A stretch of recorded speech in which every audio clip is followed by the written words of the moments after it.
Israel memotong bahan bakar, memotong pangan, memotong obat-obatan, listrik, jadi nggak bisa masuk lagi. Itu kejam sekali. Dan ini sebenarnya melanggar HAM berat.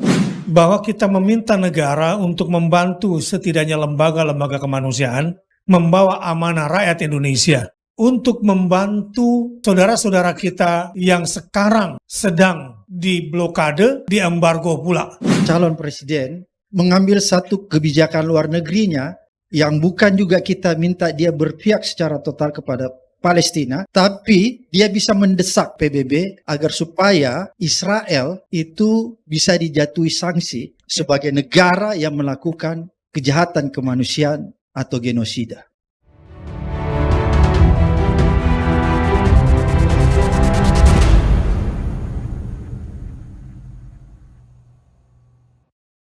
Selamat berjumpa di program kita yang baru, Kingmaker. Jadi yang saya bawa tentu salah satu dari para pelaku Kingmaker di Indonesia ini. Tepuk tangan dulu buat semuanya.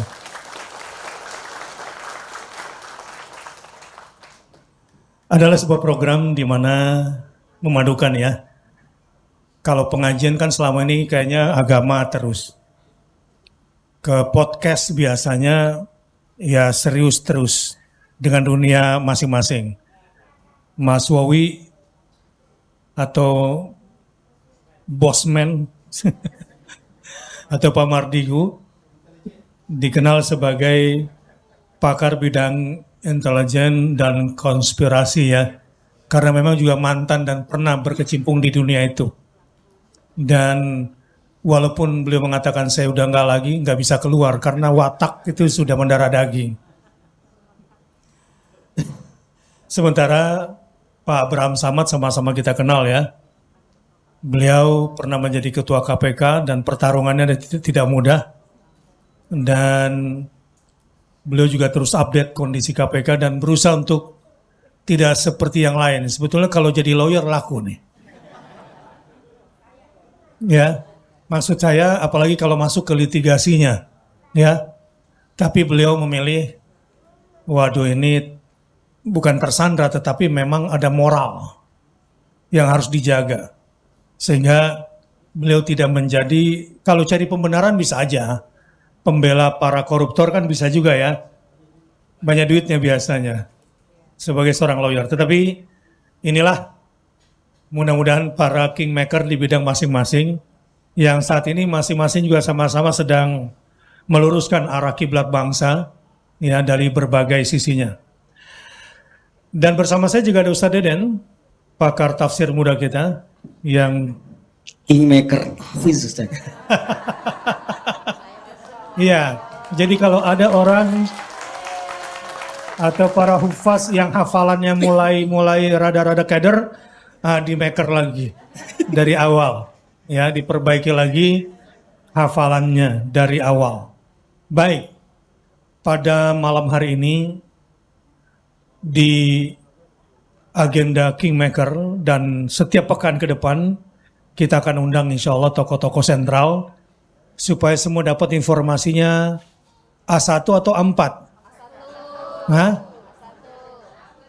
Berarti mau nulis apa tuh? Kalau A4 kan jelas itu kuarto ukurannya. Nah, pada malam hari ini terkait masalah perang ya di Gaza. Secara garis besar tadi disampaikan Ustadz Deden ya, surah Al-Isra ayat 1 seterusnya sampai 7, tapi yang dibaca ayat 4 sampai 7. Wa qadayna ila bani Israila fil kitabi la tufsiduna fil ardi marrataini wa la ta'lunna 'uluwan kabira. Ada watak manusia yang ini udah paten dan gak akan pernah bisa berubah lagi. Ini pengantar yang perlu difahami kalau ingin melihat peta Palestina. Tentu dari sumber asli sang penciptanya dan bagaimana perjalanan tentang Palestina itu sudah detail di surah Al-Isra. Jadi siapapun yang mengaku ingin membela Al-Aqsa nggak akan bisa kalau nggak membaca roadmap-nya di surah apa? Al-Isra. Cuma itu petanya. Tidak ada peta jalan untuk pembebasan Al-Aqsa itu. Kedua, bahwa ada satu manusia yang ditetapkan oleh Tuhan dari langit, bahwa makhluk ini akan melakukan 2 kali kerusakan. 2 kali ini bisa bernama pola. Jadi setiap zaman keturunan mereka ini pola itu. 2 kali kerusakan. Jadi supaya jangan salah baca ya dalam melihat pola. La tufsidunna fil ardi marrataini. Kamu akan melakukan kerusakan di muka bumi 2 kali. Wala ta'lunna 'uluwan kabira. Dan kamu, kata Tuhan, menurut ilmu gaib, pengetahuan dan beliau lah, Allah Subhanahu wa taala lah yang maha kuasa atas perjalanan rekayasa bangsa-bangsa ini, bahwa kamu akan melakukan sebuah praktek yang sangat mengesalkan orang banyak di muka bumi. Kamu akan sombong dengan sombongnya ini makhluk. Nanti Mas Wawi bisa menjelaskan tuh karakter orang Yahudi yang pernah ditemuinya. Kalau di hadis itu jelas sekali, ya, bahwa mereka itu makhluk superioritas, selain mereka adalah hewan yang boleh ditunggangi. Memperkosa selain mereka, dalam kitab Talmud mereka adalah satu kemuliaan. Ini makhluk yang memang sangat-sangat superiority di muka bumi. Ini diksi Al-Quran. Tapi ingat bahwa kamu, wahai makhluk sombong, satu hari akan dihajar oleh satu kelompok yang akan menghajar kamu sehabis-habisnya.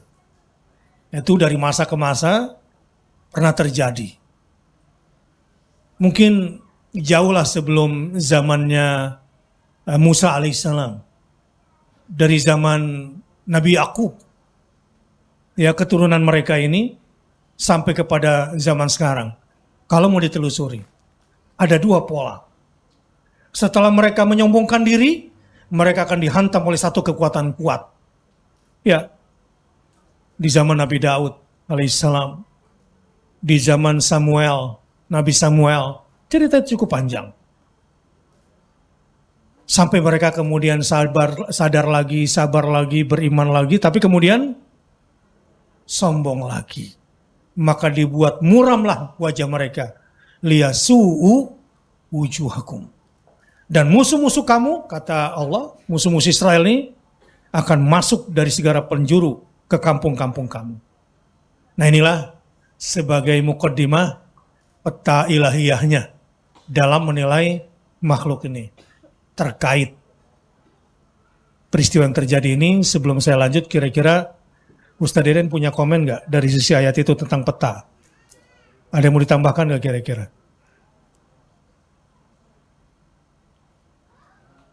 Jadi ceritanya ngaji dulu dikit di depan. Dari kata wala ta'lunna 'uluwan kabira. Iya. Biasanya ini agak terlupakan untuk dibahas. Karena biasanya pembahasannya la tufsidunna fil ardi marratain. Iya. Berbuat kerusakan di bumi 2 kali. Nah, wala ta'lunna 'uluwan kabira.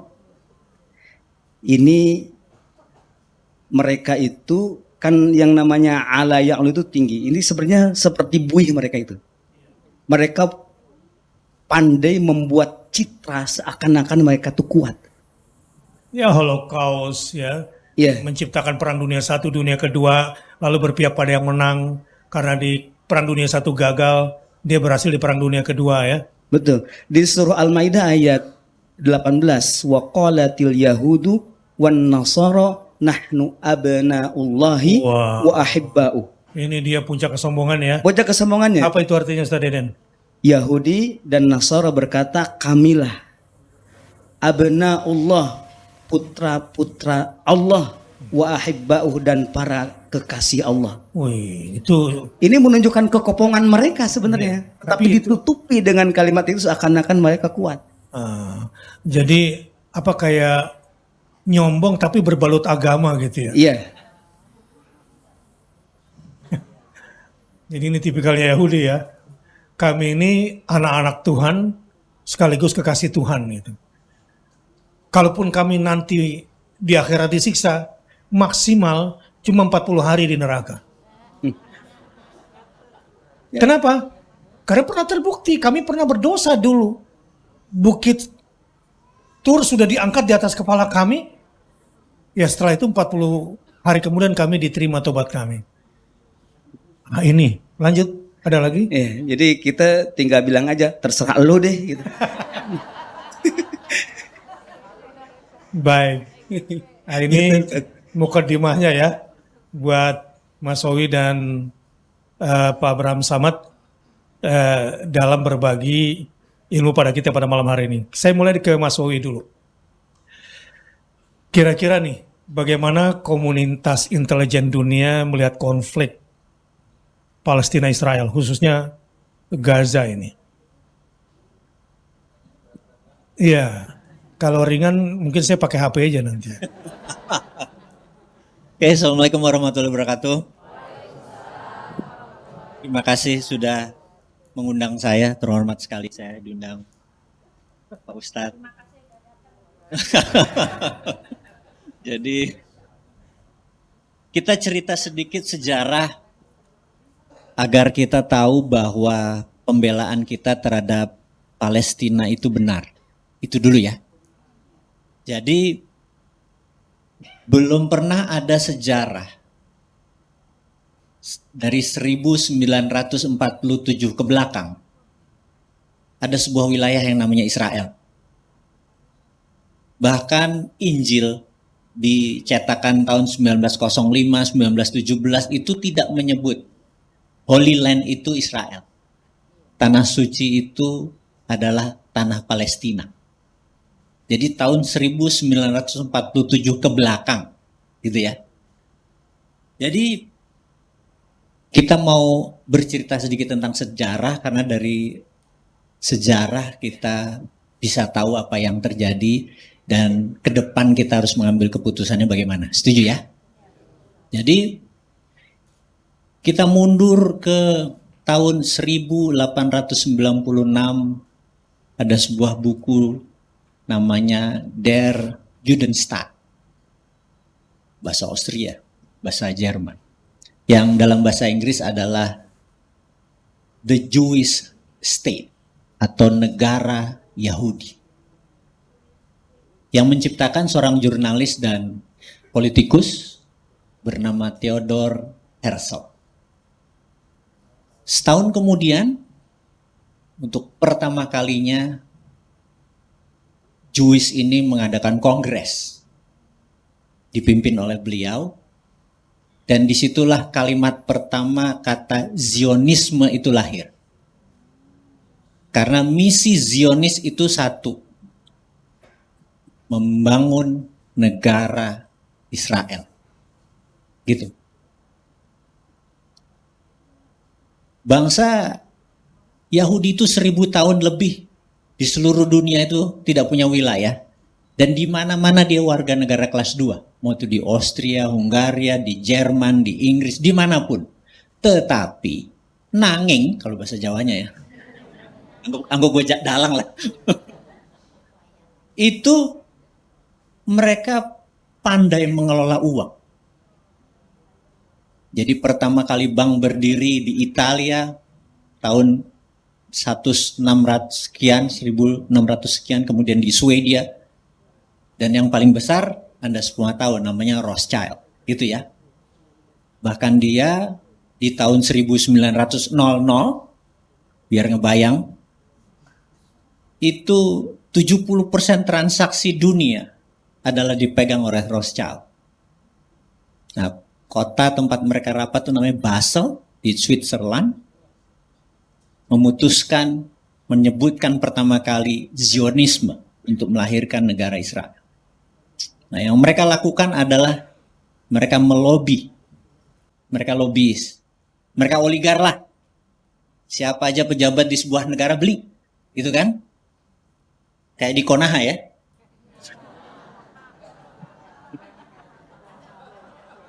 Kayak di Wakanda. Nah, hingga suatu waktu puncaknya adalah Inggris adalah sunset emporium atau kerajaannya mulai sunset. Saya pernah bercerita bahwa 200 tahun yang sebelum Inggris berkuasa, Belanda yang berkuasa, dengan menggunakan kekayaan tanah air Nusantara, Belanda menguasai dunia.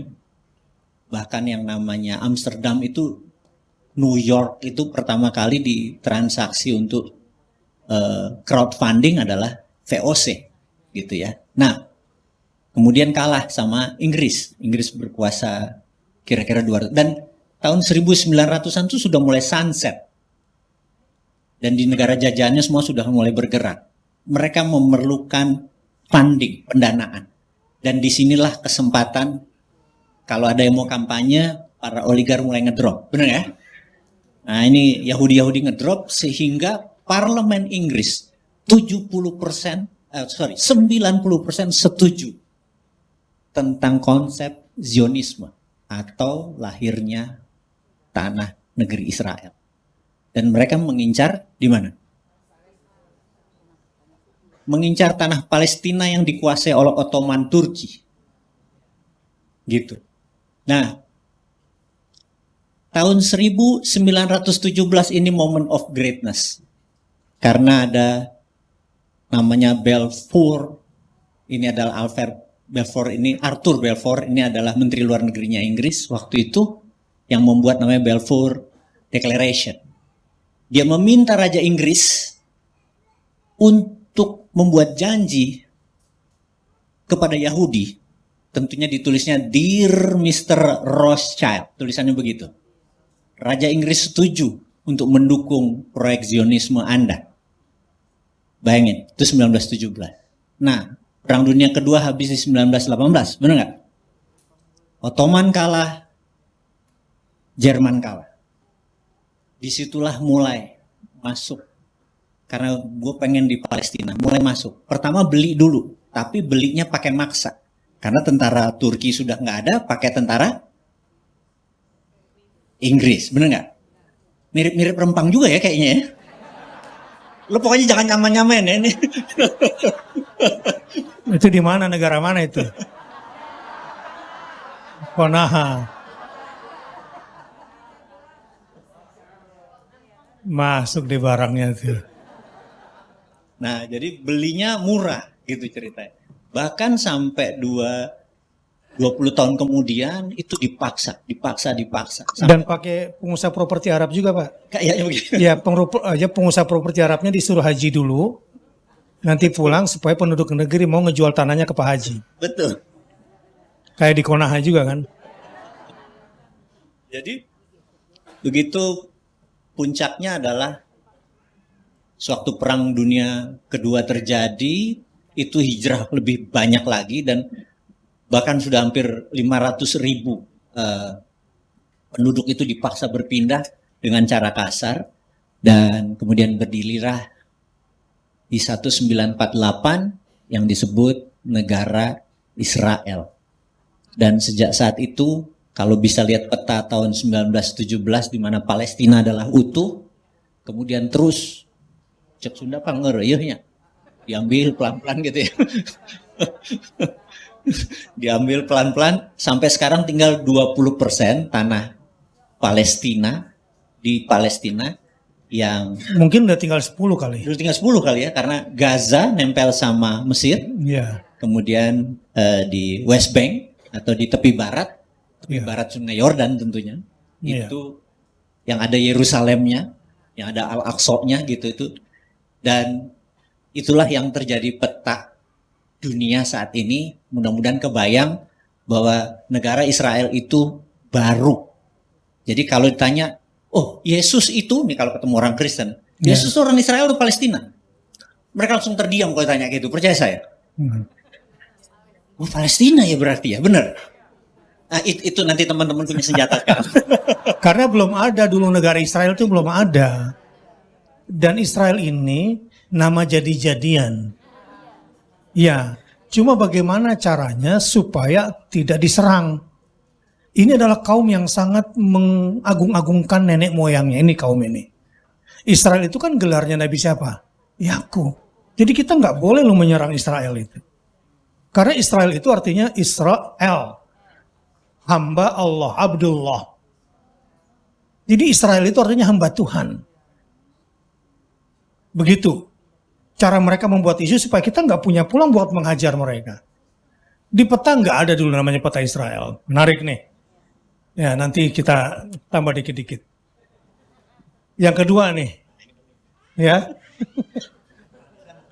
Ya. Apa kita tuntasin dulu sedikit ke Mas Wowi ya? Hah? Sedikit dulu. Bagaimana sikap negara-negara non-Timur Tengah? Cina, Rusia, Jepang, sekarang kan Korea Utara, Iran. Nah, ini perlu juga diklarifikasi nih. Mas Wowi pernah bilang bahwa Hamas dapat bantuan dari Iran, ya. Sebelum Mas Wowi bicara, Anda nih lagi berantem, ya. Tiba-tiba ada orang tidak beragama ngasih Anda pisau, ambil apa nggak? Jangan. Hah? Ambil benar. Kalau misalnya nih Korea Utara ngirim bantuan ke Hamas, ambil apa jangan? Nah, lanjutin dulu ceritanya. Jadi teman-teman semua ada sebuah pertempuran baru yang belum pernah Israel hadapi sejak peristiwa 6 Oktober 1973 yang disebut Yom Kippur War. Sekarang sebenarnya 7 Oktober meleset sedikit karena itu adalah perang tahun 73 itu. Jadi Hamas ini benar-benar banyak hal yang baru. Benar-benar banyak yang baru adalah begini. Israel itu punya yang namanya Iron Dome. Jadi kalau dia di roket, dia punya counter roketnya. Namanya Iron Dome gitu ya. Saya dulu pernah suatu hari ke sana, ini mungkin off the record. Karena salah satu pekerjaan saya dulu sebagai di dunia gelap, di dunia shadow. Dunia shadow. Off the recordnya segini orang plus nanti Plus rekaman gitu. Rekaman.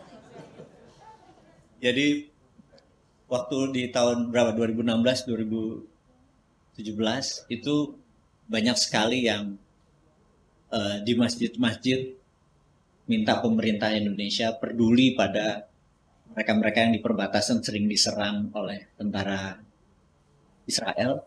Kemudian kita sebelum membuat keputusan kita mengirim dulu data ke sana, kita melihat, dan saya dengan mata kepala saya baru tahu bahwa seluruh tentara Israel di perbatasan itu semuanya private army. Ngerti private army? Jadi bukan orang Israel, bukan orang Yahudi. Tentara bayaran lah. Tentara bayaran. Jadi saya ketemu orang Banjar.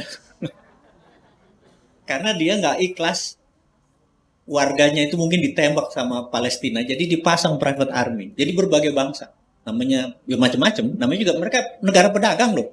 Curang mereka ini. Iya. Benar kan? Mereka itulah mereka. Dan di situ SOP-nya kalau ada orang lewat suruh nembak. Cuman gitu toh, gitu kan. Nah, jadi emang pinter diadu kita sama ini kita sendiri. Iya. Nah, jadi mereka sejak waktu ke sana, saya waktu itu mau buka rekening karena ada transferan yang saya harus masuk. Saya tanya sama mereka, itu customer service-nya kayak Gal Gadot gitu, kayak apa yang main film Wonder Woman itu loh. Waduh, kok cakep banget ya. ini bermasalah gue pesan gituan. Bawaannya pengen beri nafkah ya. Biar seger sedikit lah kita. Di sini juga banyak kok yang mau dinafkahi. Gitu ya? Jadi saya nanya, bunganya berapa nih kalau saya naruh uang di bank gitu ya. Terus tahu nggak komentarnya apa? Do you think this is Amerika? Lu pikir ini Amerika pakai bunga? Kami menjalanin Taurat, nggak ada bunga. Saya, agak kusut pala gua. Jadi Yahudi Amerika sama ini beda nih, saya pikir gitu. Oh sorry, saya bilang gitu. Terus berapa saya harus dapat? Nggak dapat, tiap hari Hamas tuh nembakin roket, lo bayar. Jadi taruh uang di bank tuh bayar. Oke. Ini sekedar pengetahuan aja ya. Saya sih ngarepin nomor telepon dia soalnya.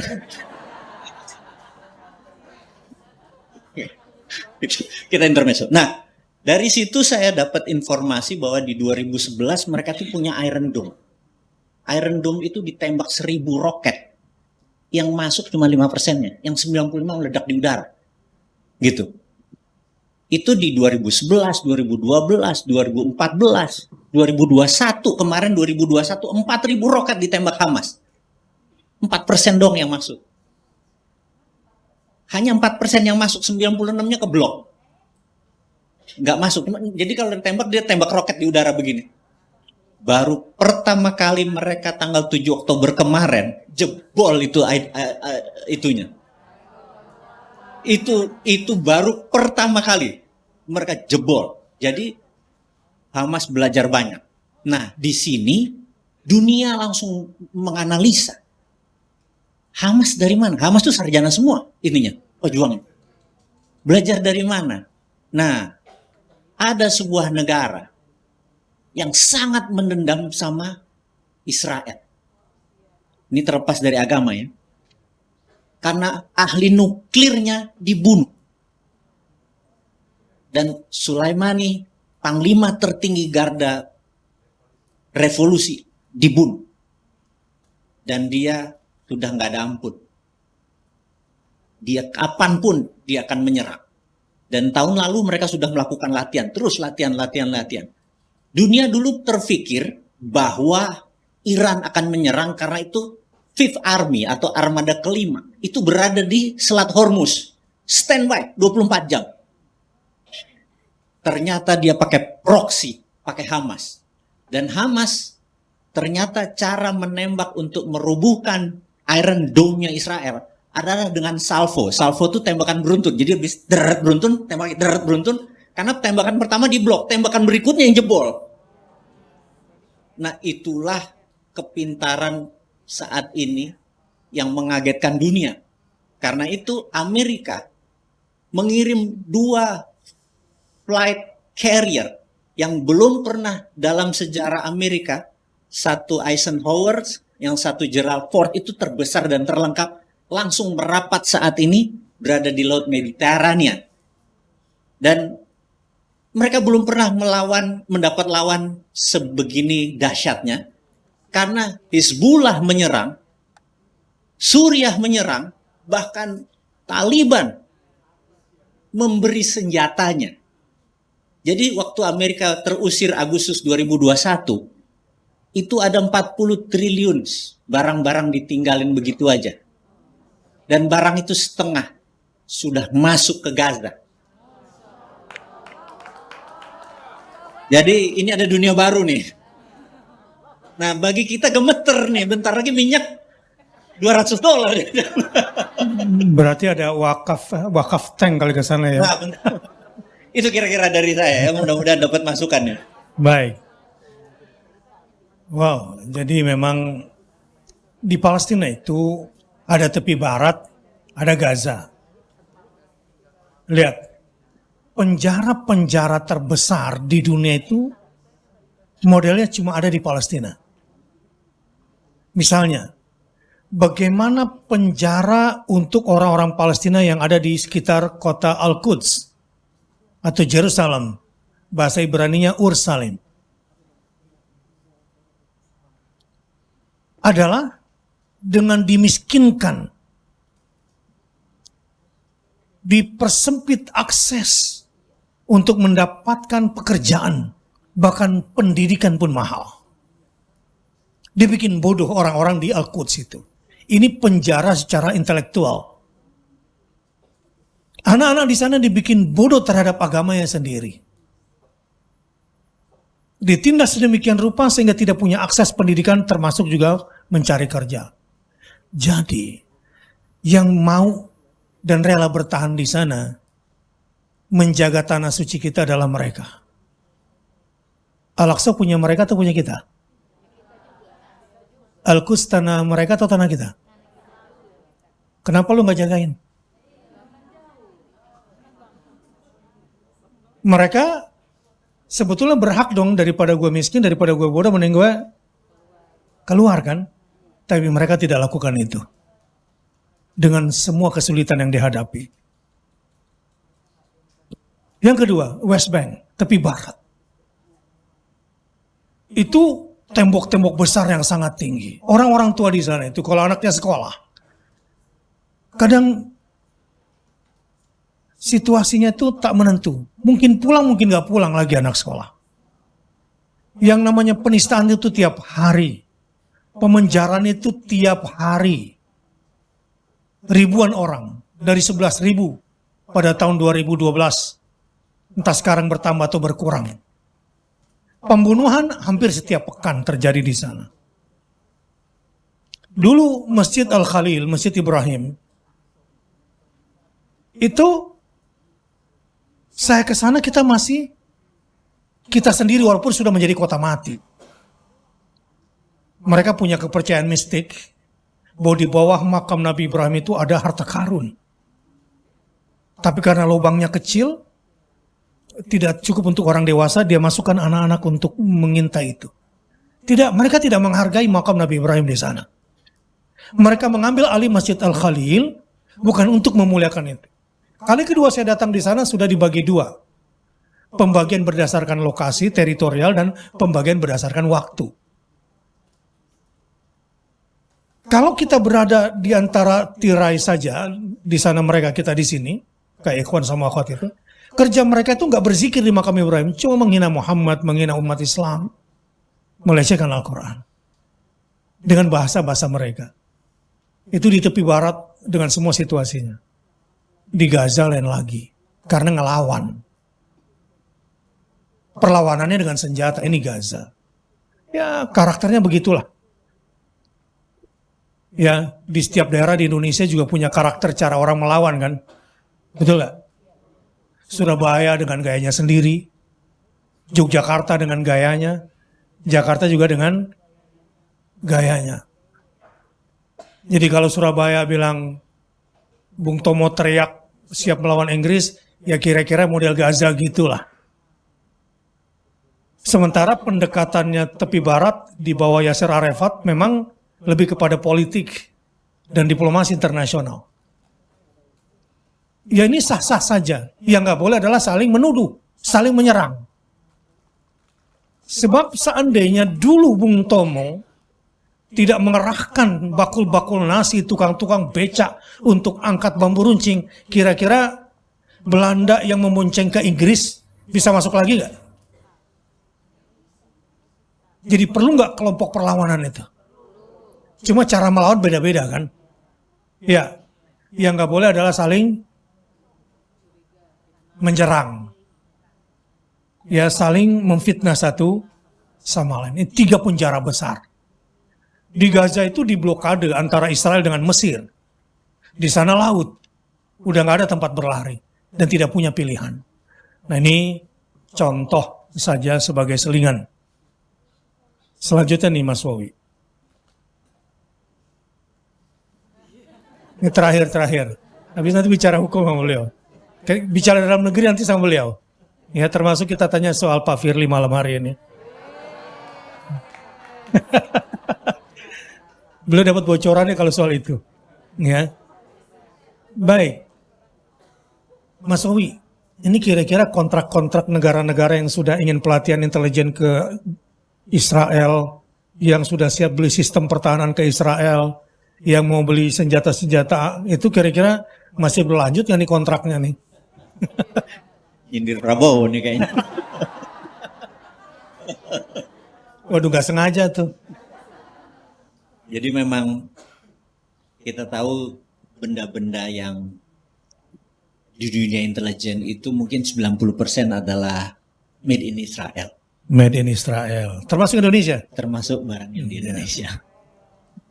Jadi dia punya alat kalau dari satelit kita, misalnya Pak Jokowi ini kan presiden yang paling sering incognito ya, apa?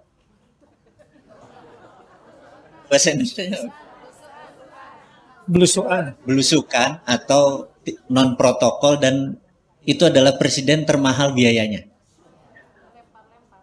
Contoh ya, kalau kalau kita jadi presiden itu ada protokolnya. Pak, ini ring 1 udah diamanin, Pak. Ring 2 udah diamanin, jarak 22 kilometer, sniper udah aman di sini. Itu udah dijaga, bener nggak? Nah, beliau adalah tahu-tahu suka keluar kiri kanan, sehingga yang namanya Secret Service atau pas Wampres itu 3 kali lebih besar dan biayanya lebih mahal. Terlihat sederhana tapi ya. Ya. Saya nggak ikutan ya.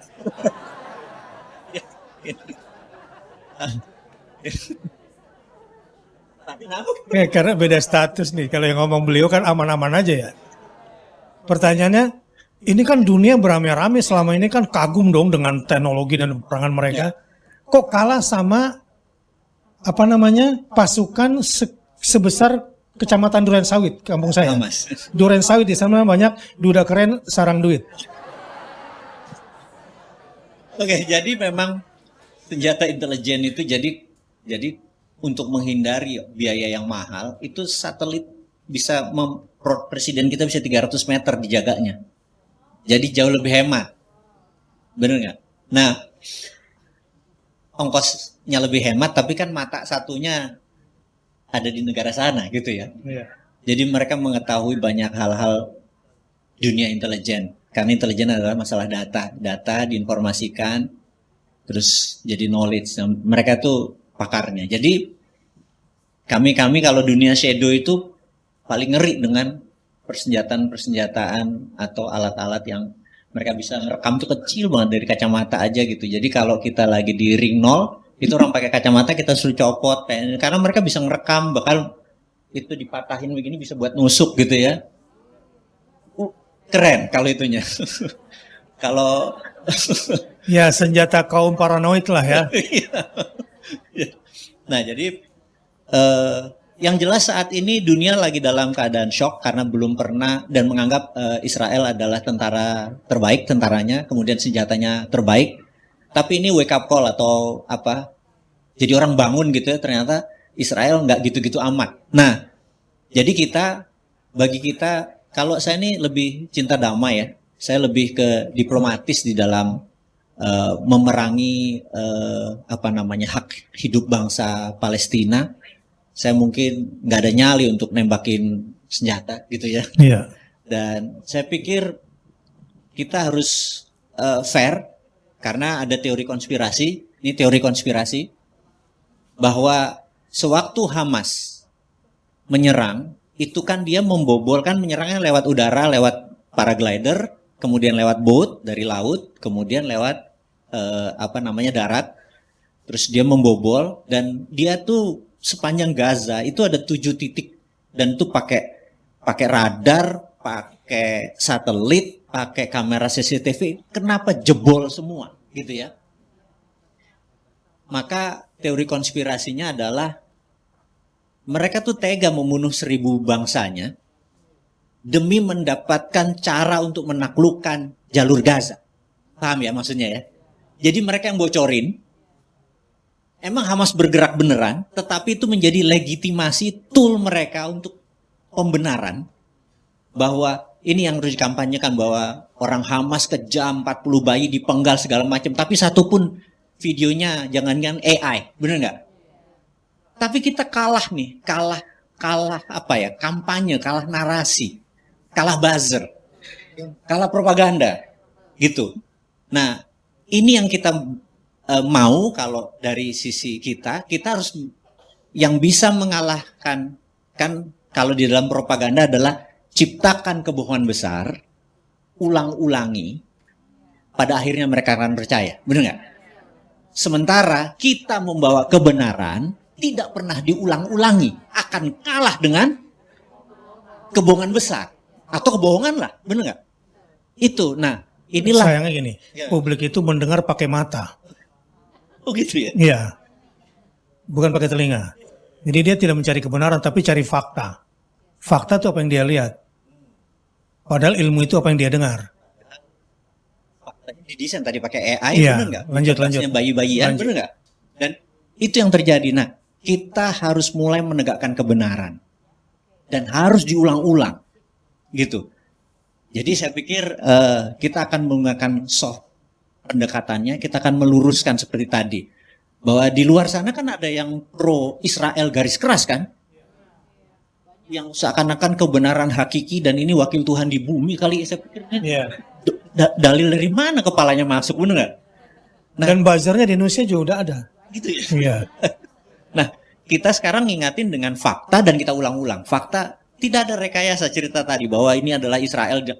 Nggak ada. Nanti saya mungkin lewat UBN Pak Ustadz akan saya kasih data Injil tahun 1907, Injil 1917 untuk membuktikan bahwa di dunia ini dia bisa mengganti Injil hanya untuk menaruh kata Israel. Juga terjemahan Quran terbaru ada kata negeri Israel, bukan Palestina lagi. Bayangin, kalau sebagai suku boleh, bener nggak? Israel memang suku, anggap seperti Sunda gitu kan. Tapi kalau negara Israel nggak ada, gitu loh. Dia bisa taruh sehingga anak-anak generasi nanti, entah itu dia Nasaro, entah itu dia Islam, Muslim segala macam, bilang Nabi Isa turun di Israel, gitu loh. Di Palestina harusnya gitu loh. Dia bisa menggeser sejarah dan itu hebatnya mereka. Rasanya itu aja dulu. Kita kasih istirahat minum dulu, Pak. Minum dulu. Ini audiennya lagi asik banget nih. Ya. Nah, sekarang kepada ahli hukum kita yang juga sangat concern. Beliau ini diam-diam sebetulnya aktivis dari dulunya. Ya. Anak Makassar di HMI aktivis. Kemudian makanya ketika masuk ke KPK, wow. Saat itu ya. Nggak pilih-pilih ya. Lempeng-lempeng aja gitu. Karena integritas yang dipilihnya. Nah sekarang nih Pak Abraham, yang ringan dulu nih. Ini menghadapi buzzer-buzzer Israel di Indonesia gimana nih? Nah, kalau yang ngomong Pak Abraham kan beda ya sama saya ya. Sebetulnya apa iya orang-orang Palestina itu teroris? Itu kan dia. Apa iya negara Israel itu betul-betul adalah negara yang hak gitu ya untuk dikatakan benar. Dan menurut undang-undang kita nih, karena anak-anak kita juga butuh legitimasi dari argumen-argumennya ya. Bagaimana caranya melihat peristiwa sekarang berdasarkan kacamata undang-undang di Indonesia ini? Terima kasih Ustadz. Assalamualaikum warahmatullahi wabarakatuh. Waalaikumsalam warahmatullahi wabarakatuh. Pertanyaannya ini cukup berat, tapi kita harus jawab. Harus jawab. Insyaallah. Jadi pertama saya ingin gambarkan begini. Kalau kita bicara dalam konteks hukum internasional, maka perang antara Israel dan Palestina itu bukanlah perang agama. Itu dulu. Ya, itu dulu ya, kita dudukan dulu. Bukan perang agama. Tapi perang antara Israel dan Palestina adalah penjajahan. Sudut Kenapa pandang saya kita katakan? Ya, Sudut pandang Indonesia. ya. Kenapa saya katakan penjajahan? Karena kita harus lihat bahwa dalam hukum internasional sebuah negara baru dikatakan negara berdaulat kalau dia memenuhi dua unsur. Pertama, ada pendekatan yang namanya konstitutif. Kemudian ada pendekatan deklaratif dari sudut pandang hukum internasional.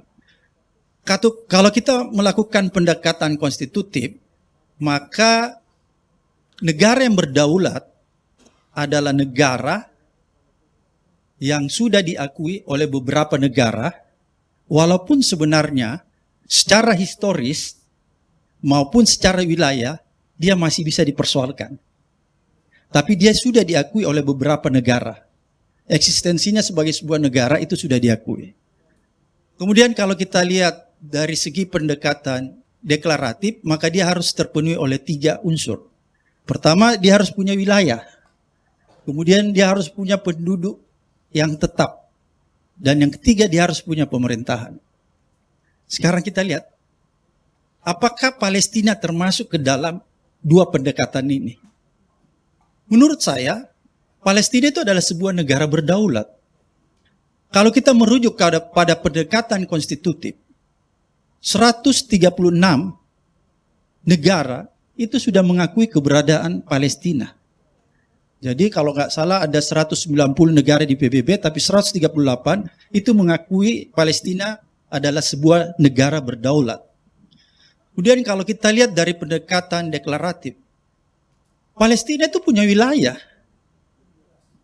tepi barat. Kalau sekarang ya, kita nggak bicara dulu sejarah yang lalu. Kalau sekarang dia punya wilayah itu tepi barat dan jalur Gaza. Dan alhamdulillah Ustaz, saya pernah sempat berkunjung di sana. Tahun 1900 antara 1995 sampai 1996. Dan saya sangat tertarik dengan jalur Gaza ini. Ada sebuah distrik di sana, namanya distrik Rantis. Kis, Ustadz pernah ke sana? Rantisi. Jadi saya punya sejarah sedikit ini. Iya. Sehingga anak saya itu saya namakan Ustadz Set Yasin Rantisi. Rantisi. Dia udah gugur sebagai syuhada.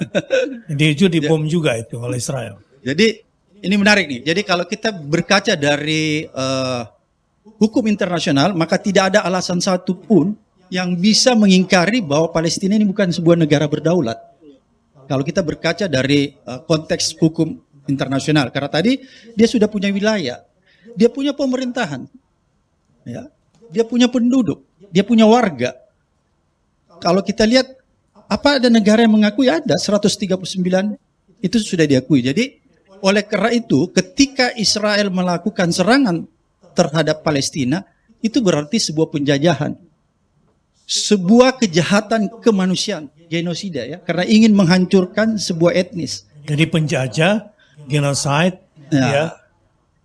Jadi kejahatan kemanusiaan, genosida itu kejahatan Ya. kemanusiaan ya. Dan pembantaian etnik kalau sekarang. Pembantaian etnik. Kalau kita merujuk kepada poin-poin pelanggaran HAM yang sudah dipatenkan oleh PBB, maka ada beberapa poin yang bisa mengkategorikan sebuah pelanggaran HAM yang masuk kategori genosida. Salah satunya misalnya pengusiran etnis tertentu dari kawasan tertentu. Jadi ketika Israel melakukan pengusiran terhadap warga Palestina, maka itu sudah pelanggaran HAM, dan pelanggaran HAM itu pelanggaran HAM berat, bukan ringan. Kejahatan kemanusiaan. Jadi ini agak mirip Rempang ya. Jadi Rempang itu kan yang diusir itu suku Melayu. Jadi ada panduan di PBB. Kalaupun misalnya ada kejadian yang luar biasa, kita harus memindahkan sebuah etnis ke tempat lain. Maka etnis yang menggantikan masuk ke tempat itu bukanlah etnis berasal dari etnis lain, tapi dia harus etnis yang sesamanya. Walaupun dengan istilah penggeseran. Oh, nggak ada istilah. Bukan relokasi. Istilahnya Mahfud itu penggeseran. Ada itu penggusuran ya, itu penggusuran. Jadi itu istilahnya Mahfud aja tuh. Itu bahasa yang lebih soft lah ya, lebih halus. Tapi di undang-undang nggak ada istilah penggeseran. Yang ada penggusuran ya. Penggusuran ya. Itu penggusuran, memindahkan orang ya, memindahkan sebuah etnis ke tempat lain dan tidak boleh menggantikan etnis lain ke dalam wilayah tertentu. Kalau kita bicara dalam konteks Palestina, apa yang dilakukan Israel itu nyata-nyata pelanggaran HAM. Pelanggaran HAM berat. Pertama, pelanggaran HAM berat. Dan kedua, kalau kita lihat, Israel itu kan sudah melanggar beberapa resolusi yang sebenarnya, resolusi PBB kalau kita melihat. Jadi, sebenarnya tidak ada lagi alasan untuk bisa menjustifikasi perbuatan Israel ini sebagai sebuah perbuatan tindakan balas perang yang dilakukan oleh Hamas. Kan dalilnya Israel ini bahwa dia membalas serangan dari Hamas. Itu selalu yang disampaikan, dipropagandakan. Itu sampai ke Indonesia begitu juga. Ya, sama. Ini sebagian orang-orang Indonesia tiba-tiba bilang, loh kok Hamas nyerang sih? Akhirnya kan kasihan tuh banyak orang Israel yang terbunuh, ya tentara disandra gitu. Dia nggak tahu 16 tahun Gaza di blokade, 2 juta orang udah terbunuh di situ. Iya, dan itu kan praktek-praktek pelanggaran kemanusiaannya itu kan luar biasa. Orang itu bisa, common sense kita tidak bisa terima itu, Ustaz. Kalau kita lihat, kalau kita bisa lihat langsung kejadian di sana ya. Saya ketika tahun 2012, almarhum Jose Rizal, ada Nak Mercy nggak di sini? Tidak ada, tapi tahu lah. Jose Rizal itu pernah datang ke kantor saya, Ustaz. Iya, almarhum. Itu dia mengundang saya untuk meresmikan sebuah masjid di Palestina. Tapi karena posisi saya pada saat itu sudah menjadi ketua KPK, Iya, jadi saya menghindari desas-desus sehingga undangan itu tidak. saya tidak hadiri. Iya. Karena dulu Padahal pengen banget ya sebetulnya. ya pengen banyak. Ketika tahun 95, 96, 95, 94, posisi saya itu belum jadi pejabat. Jadi saya bebas lah. Kalau kalian tanya kenapa saya bisa masuk di sana, nggak usah diselidiki lebih jauh kan gitu. Gitu. Jadi yang ingin saya katakan begini, bahwa kejadian antara serangan Israel ke Palestina itu adalah pelanggaran HAM berat. Kejahatan kemanusiaan, genosida ya. Sehingga sebenarnya kalau kita ingin jujur mengatakan begini, kalau seandainya PBB itu tidak dikuasai oleh negara-negara Amerika dan sekutunya, maka Israel ini sudah pasti bisa diberikan sanksi. Kan begitu? Harusnya ya. Harusnya. Perdana Menteri Israel itu harusnya dibawa di peradilan internasional Iya, di iya. Den Haag. Sama ketika Slobodan Milosevic dan Radovan Karadzic, Iya. kasus kejahatan ya di Bosnia, ya, di Yugoslavia yang pecah ya, konflik Balkan, Iya. itu kan pada akhirnya dibawa ke Mahkamah Internasional. Ya. Harusnya Israel juga jauh lebih Iya, mungkin ya. lebih- Tapi pertanyaannya kenapa nggak pernah terjadi, Pak? Karena menurut saya di PBB dikuasai oleh kelompok-kelompok pendukung Israel. Pro Israel ya. Ya, pro Israel. Jadi setiap ada usulan begitu biasa diveto, Ustaz. Nggak bisa lolos. Nggak bisa lolos ya. Beda ketika Yugoslavia, konflik Balkan. Itu menarik juga sebenarnya kalau kita lihat. Saya itu kalau Ustadz lihat ya kejadian Balkan itu ada tuh Welcome to Sarajevo, sempat diperlihatkan tuh Welcome to Sarajevo. Iya. Sebenarnya kalau kita lihat film Welcome to Sarajevo itu mirip dengan kejadian apa yang dilakukan Israel, Iya. pembantaian etnik. Iya. Itu kan gitu. Kalau Welcome Di to Bosnia Sarajevo dulu ya, kan? di Bosnia. Bosnia. Yugoslavia yang pecah ya, menjadi pecah, ada Serbia, ada Bosnia Herzegovina, Iya. kan dipecah gitu. Jadi kalau kita melihat konflik Balkan itu apa yang dilakukan oleh Slobodan Milosevic dan Radovan Karadzic itu sama yang dilakukan tentara-tentara Israel sekarang, lebih kejam sebenarnya. Tapi bedanya Israel ini tidak bisa dibawa ke Mahkamah Internasional. Saya pernah berkunjung suatu ketika ke daerah-daerah bekas Balkan, Ustaz. Iya. Tahu nggak? Slobodan Milosevic sama Radovan Karadzic. Iya. Ini kalau kita tanya orang Serbia, ini dianggap pahlawan. Oh. Saya pernah berkunjung di sana, mereka dianggap pahlawan. Walaupun mereka ini kan dinyatakan di dalam peradilan mahkamah itu diputuskan, divonis sebagai penjahat perang. Itu kejadian tahun 1992. Iya. Itu pembantaian etnik itu terjadi. Iya. Tapi jangan coba-coba tanya orang Serbia. Kalau Anda bilang si Radovan sama Milosevic Milosevic bahwa dia itu penjahat perang, marah orang Serbia. Marah ya. Marah, dia menganggap itu pahlawannya. Jadi mungkin juga siapa ini Perdana Menteri Israel yang sekarang ini.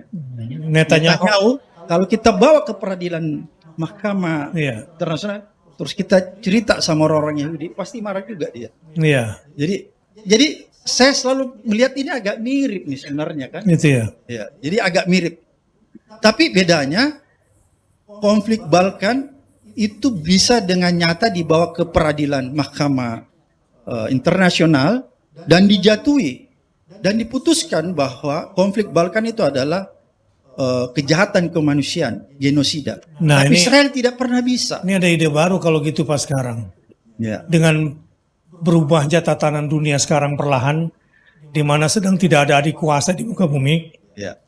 Artinya Dewan Keamanan PBB kan memang masih itu negaranya. Tapi kan petanya sudah mulai berubah nih.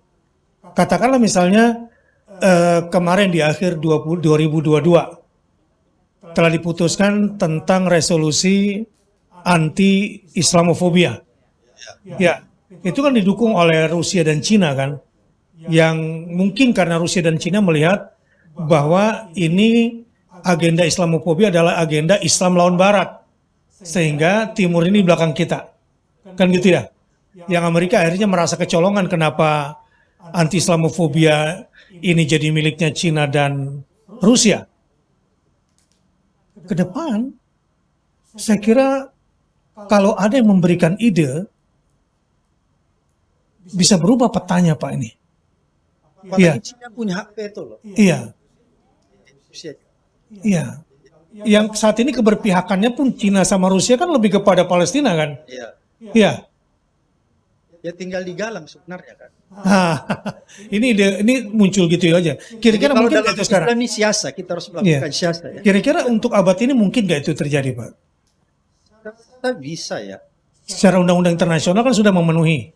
Tinggal kelompok lawyer internasional mana dan atas nama apa gitu ya, yang punya kekuatan politik internasional untuk menekan ini. Nah kalau di PBB kemarin kan karena menggebu-gebunya Presiden Pakistan, ya Imran Khan, yang akhirnya dimakzulkan oleh Amerika. Tapi dia bilang umat Islam tuh harus merayakan ini. Sebab itu adalah sebuah perjuangan bahwa ternyata 9/11 itu adalah sinetron. Sandiwara sudah berakhir. Kan ini jasa-jasa mereka yang ada di sana kan. Nah, kayaknya perlu barangkali Pak dari pertemuan malam hari ini. Cuman memang mungkin kalau Cina ini dia masih mendua ya. Masih mendua ya. Karena dia juga masih punya catatan gelap. Catatan gelapnya apa itu? Dia juga masih melakukan pelanggaran HAM berat di Uyghur. ya. Tuh kan saudara-saudara muslim kita di sana. Jadi dia masih apa ya? Ya mungkin juga untuk Masih salah tingkah. untuk mencari simpati dia bela Palestina boleh jadi Pak. Iya. Boleh jadi. Sebagaimana dia mendukung Islamofobia, anti-Islamofobia, karena ini melawan Barat. Cuman mungkin agak beratnya nanti dia meminta kompensasi yang begini. Bahwa aku dukung membawa Israel, tapi harus menyatakan bahwa apa yang saya lakukan di Uyghur itu bukanlah pelanggaran HAM. Ya. Berat itu. Itu politik lain yang harus Yang harus dihitung. Tapi kemarin nggak ada masalah. Ya. Ya, bahwa pokoknya golkan dulu itu Ya. resolusi anti-Islamofobia. Bahkan bahasanya keras kan? Apa namanya? Combat to Islamophobia ya. Tapi saya lihat begini Ustadz. Ya. Minta maaf, mungkin agak berbeda sedikit. Ya saya ingin menekan ahli hukum dulu Lolos ya. supaya sampai keluar. Saya lagi cari jalan menekan ahli hukum. Jadi Nanti didukung sama ahli konspirasi. sebenarnya lolosnya resolusi itu karena ketidakngototan Amerika juga. Kenapa dia tidak ngotot? Karena Joe Biden ini punya kebijakan internasional agak berbeda dengan presiden-presiden pendahulunya. Joe Biden ini agak dekat dengan kelompok-kelompok Islam. Salah satu penasihatnya itu saudara kita juga, Imam Samsi Ali. Ya. Jadi waktu Joe Biden mau kampanye itu, ketika Joe Biden mengutip sebuah ayat Ustadz, itu yang buatkan Samsi Ali dengan bargaining bahwa nanti kamu harus pro terhadap kebijakan-kebijakan yang lebih bisa memprotection kelompok-kelompok minoritas Islam. Di situ bargainingnya. Iya. Jadi Ya, artinya tetap masih punya peluang lah kita ya ya, untuk mengajukan Israel ke Mahkamah Internasional di Den Haag. ya, Ya, yang penting tribunal. ahli-ahli hukum maju dulu gitu ya. Iya. Cari dulu peluangnya. Saya masukin terus memangnya. Ya nanti Ustaz Deden saya Jadi kasih kira-kira kursnya. seperti itu Ustadz. Ya, baik. Saya kira masih ada peluang ya secara hukum internasional. Sekarang ke dalam negeri nih Pak. Ke dalam negeri. Harusnya kita nih Indonesia ini melihat situasi ini dengan dukungan undang-undang ini, apa sih seharusnya yang bisa kita berikan kepada mereka? Baik secara diplomasi politik internasional maupun sesama muslim ya, atau bangsa muslim ini. Jadi kan sebenarnya ini sederhana Ustadz ya sebenarnya. Iya. Tinggal ada nggak political will pemerintahan ini. Oh, Saya political melihat- will-nya ya. Saya lihat pemerintahan ini atau rejim ini tidak punya political will untuk berpihak terhadap perlindungan kemanusiaan apa yang terjadi di Palestina. Tapi Presiden sudah menyatakan mendukung Palestina dan memerintahkan jajarannya, kementerian terkait. Oke, mungkin itu kalau menurut saya begini. setiap ungkapan yang disampaikan itu harus dilakukan implementasi secara konkret supaya orang tidak menganggap itu sebagai lip service saja. Iya. Kan gitu. Karena selama ini kan selalu yang terucap, pernyataan-pernyataan yang terucap itu semua kelihatannya bagus, Iya. tapi pada tataran implementasi itu kita tidak lihat. Iya. Jadi saya melihat konflik Palestina Israel juga begitu. Tapi Menteri Luar Negeri kadang jelas juga itu, clear itu kalau di PBB keberpihakan terhadap Palestina. Ibu Oke, Retno. itu clear dari pernyataan dan posisi Indonesia. Tapi apa yang dia lakukan? Apa yang dia lakukan untuk Palestina ini? Oke, kita tidak mungkin atau tidak boleh misalnya mengirim tentara. Itu kan nggak Ya. boleh ya. Mengirim senjata itu nggak boleh. Tapi selain itu, yang konkret, yang bisa membantu, yang bisa menolong, ya, saudara-saudara kita yang tertimpa di sana musibah yang luar biasa, apa? Justru kan kelompok-kelompok organisasi-organisasi non pemerintah yang bekerja, misalnya teman-teman Mercy dulu saya ingat, Teman-teman itu NGO ya. pemerintah. Kan nggak ada. Siapa Iya. yang membangun musala-musala, masjid-masjid, membawa Al-Quran ke sana, Iya. rumah sakit, itu kan saya tahu teman-teman dari Mercy dan teman-teman dari Iya. organisasi lain, bukan pemerintah. Iya. Memang saat ini Pak, persoalan kita, NGO-NGO ini yang banyak ini, satu mendapatkan visa ke Mesir, dua menembus batas Rafah ke Gaza. Ini kita kesulitan dan sangat membutuhkan negara dalam hal ini, Pak. Iya, karena kalau bukan negara nggak bisa masuk, Iya. nggak bisa. Iya. Sama kalau kita mau ke Xinjiang, Uyghur, Iya. kan kita nggak bisa masuk kalau Iya. nggak Di sini kita jalur butuh government. Kementerian Luar Negeri. Iya. Kita butuh juga Kementerian Pertahanan mestinya. Iya. Ya. Kita butuh Prabowo. Iya. Sebagai Menteri Pertahanan. Kita butuh kebijakannya. Iya. Sorry ya, saya luruskan. Bukan, Iya. Artinya bukan kampanye, enggak. dia harus tampil ya. Orang yang di tengah nih. Iya. Kita ini orang yang di tengah. Enggak tahu Iya. kalau Mas Bosman. Jadi kira-kira begitu, Ustaz. Iya. Sementara. Baik, terima kasih. Ada teman orang India, Pak. Dia turun-temurun di Inggris tinggalnya sebelum Perang Dunia Kedua. Ini ke keluarga kaya, India Muslim nih. Cerita ke saya dan ketika dia datang ke Indonesia, dia sebagai lawyer. Keluarga besar dia punya 111 properti di London. Dan keluarga ini sangat berjasa kepada orang-orang Yahudi yang waktu miskin di sana. Sangat dihormati. Dia cerita kepada saya. Kamu tahu bagaimana cara Yahudi itu mengambil alih Palestina?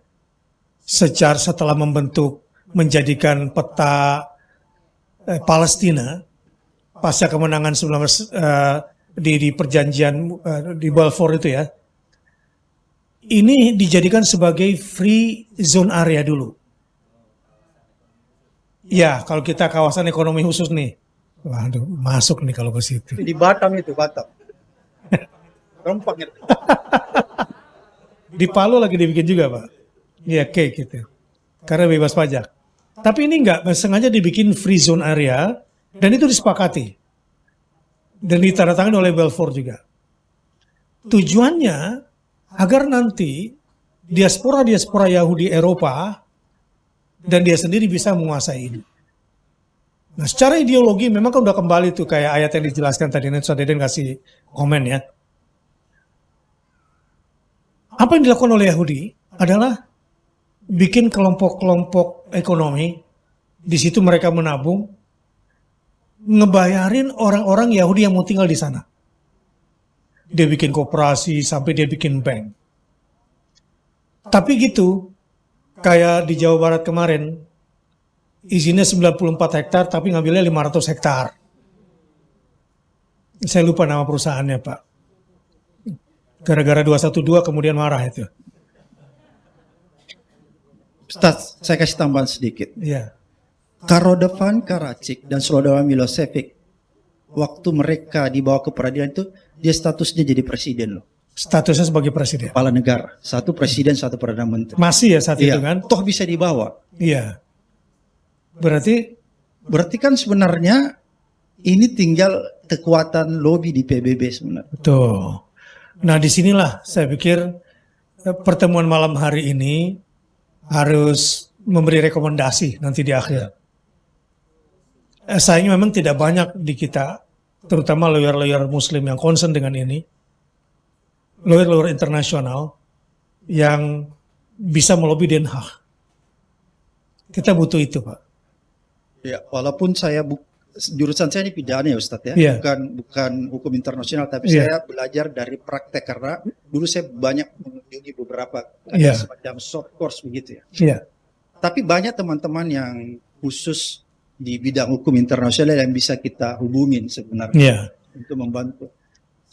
Konkretnya begini, tadi kan itu Ustadz katakan bahwa sudah ada pidato dari Jokowi, Presiden Iya. Jokowi, iya, yang memberikan dukungan yang begitu kuat, iya, pembelaannya, keberpihakannya sudah jelas ya, kalau kita Iya. lihat dari statement keberpihakannya itu kepada Palestina, ya, mengakui keberadaan negara Palestina sebagai negara yang berdaulat, iya, yang membutuhkan kemerdekaan sesegera mungkin. Itu kan Iya. tersirat begitu ya. iya, Kalau udah tersirat, dia harus mengkonkretkan itu. Bagaimana bentuknya? Salah satu peran yang harus dilakukan Indonesia, melakukan lobby-lobby agar negara-negara lain bisa ikut. iya. Dia sebagai prakarsa ya. Berarti ini tugasnya Pak Mahfud ya mestinya ya nanti ya. Banyak perdamaian-perdamaian, Menko Polhukam. ya, perdamaian-perdamaian dunia itu kan dimotori oleh Indonesia sebenarnya. Iya, iya, Filipina waktu Moro, iya, itu kan peran Indonesia sehingga Moro itu mau berdamai dan menerima otonomi, Iya. kan gitu. iya. Dengan pemerintahan Filipina. Iya, level-level damai ya. Ya, Bukan lewat terjadi lah ya. bukan membawa ke Den Haag. Iya. Jadi dia memprakarsai dan Indonesia ditunjuk pada saat itu ya sebagai negara perantara yang melakukan mediator antara pemerintah Filipina dan Moro Islamic Berarti yang perlu kita pelajari gini Pak, bagaimana pemimpin Serbia itu bisa diperkarakan sampai ke Den Haag, itu kerja-kerja tim lawyernya luar biasa tuh. Pertama tim lawyer, kemudian kedua menurut saya negara ya, government sebenarnya. Iya, Jadi negara itu harus melakukan langkah-langkah konkret sebenarnya. iya. Dan ini menjadi rekomendasi kita ya. Jadi ini harus konkret begini Ustaz, kalau menurut saya ini bukan Iya. kampanye ya. Iya. Salah satu cek yang akan kita tulis Oke, kepada calon presiden nanti. mau nggak dia melakukan ini? Iya. Bukan lobby. Nah, sebenarnya melakukan lobby pendekatan Iya, untuk bisa menarik negara-negara lain iya. untuk menjadi satu, berjuang untuk Memperkarakan. mendukung keberadaan negara berdaulat Palestina dan memperkarakan tindakan agresi militer Israel Ke yang mahkamah. nyata-nyata masuk kategori kejahatan kemanusiaan, genosida. Nah, Seperti yang terjadi nah, di Yugoslavia, konflik Iya, iya, Balkan. iya. Harusnya begitu. Jadi cek yang akan kita isi, Prabowo ke Ganjar, Anies, mau nggak ini? Nah, Iya, baik, kita dukung, setuju nggak? masuk satu rekomendasi ya. Ya kalau dia nggak mau gimana? Hah? Iya, harus punya daya tawar dong. Ustadz Deden ada komen nggak kira-kira dari tadi nih? Lagi menyerap Menyerap. yang dari bahasan konspirasi dunia ke konspirasi langit, Ustaz. Yo, gimana tuh? Nah, Ketika mendengarkan paparan dari ahli konspirasi dan ahli hukum tentang Israel, ahli teori konspirasi tepatnya, maka saya mengucapkan Shadaqallahul Azim. Artinya, apa yang Allah katakan la tufsidunna fil ardi itu benar. iya. Mengkonfirmasi lah ya. Iya. Bahwa kamu pasti akan melakukan kerusakan di muka bumi dengan cerita-cerita tadi. Ternyata bahasa langitnya benar, Benar itu. faktanya ada. Faktanya ada. Dan ketika lebih dalam lagi, maka kebenarannya itu berlapis, Ustaz. Iya. Cuman ada yang mau saya tanyakan ke ahli konspirasi ini, Ustaz. Iya, apa tuh? Di surah Al-Isra ayat 6 itu, "Tsumma radadna lakumul karrata 'alaihim wa amdadnakum bi amwali wa banina wa ja'alnakum aktsara nafira." Bani Israel dimuliakan lagi di situ. Ya, setelah dibantai, Allah muliakan lagi tuh. Terus Dimuliakan lagi. Nah, dimuliakan dalam arti Bani Israel itu tunduk lagi kepada aturan Allah. tunduk lagi, beriman lagi, Nah, itu bertakwa lagi. secara teori konspirasinya gimana? Apakah tiba-tiba Bani Israel itu menjadi pemimpin dunia menegakkan keadilan suatu hari nanti? Ayatnya begitu. Iya. Coba dikonfirmasi dulu, silakan. Jadi ini ayat dibawa dengan konspirasi. Konspirasi. Ngeri Ya, ini kali. pengajian membumi, Pak, ya. Dari langit. Iya. Jangan berlangit terus. Jadi saya ini keluarga dari pesantren Sidogiri. Jadi di Jawa Timur kan pesantren itu udah 300 tahun. Gus Dur, bapaknya Gus Dur juga dari situ gitu kan. Jadi mbah saya, Pak D saya tuh ya lulusan itu. Jadi sering sekali kalau kita diingatkan ini akhir zaman gitu kan. Mbah saya tuh bisa manggil saya gini, "Le,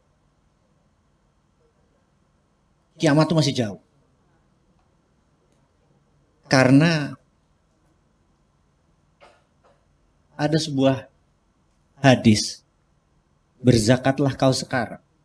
Karena suatu masa, lu cari orang miskin tuh susah, lu berzakat tuh demikian susahnya. Karena Islam demikian makmurnya. Bener nggak? Habis itu baru kiamat, setuju ya? Ada ya? Nah, akan ada masa itu. Saya itu sangat percaya sama dalil itu. Jadi Yahudi itu nurut. Pasti di bawah kita. Nurut pasti dia. Sistemnya nurut. Nah, karena itu kalau di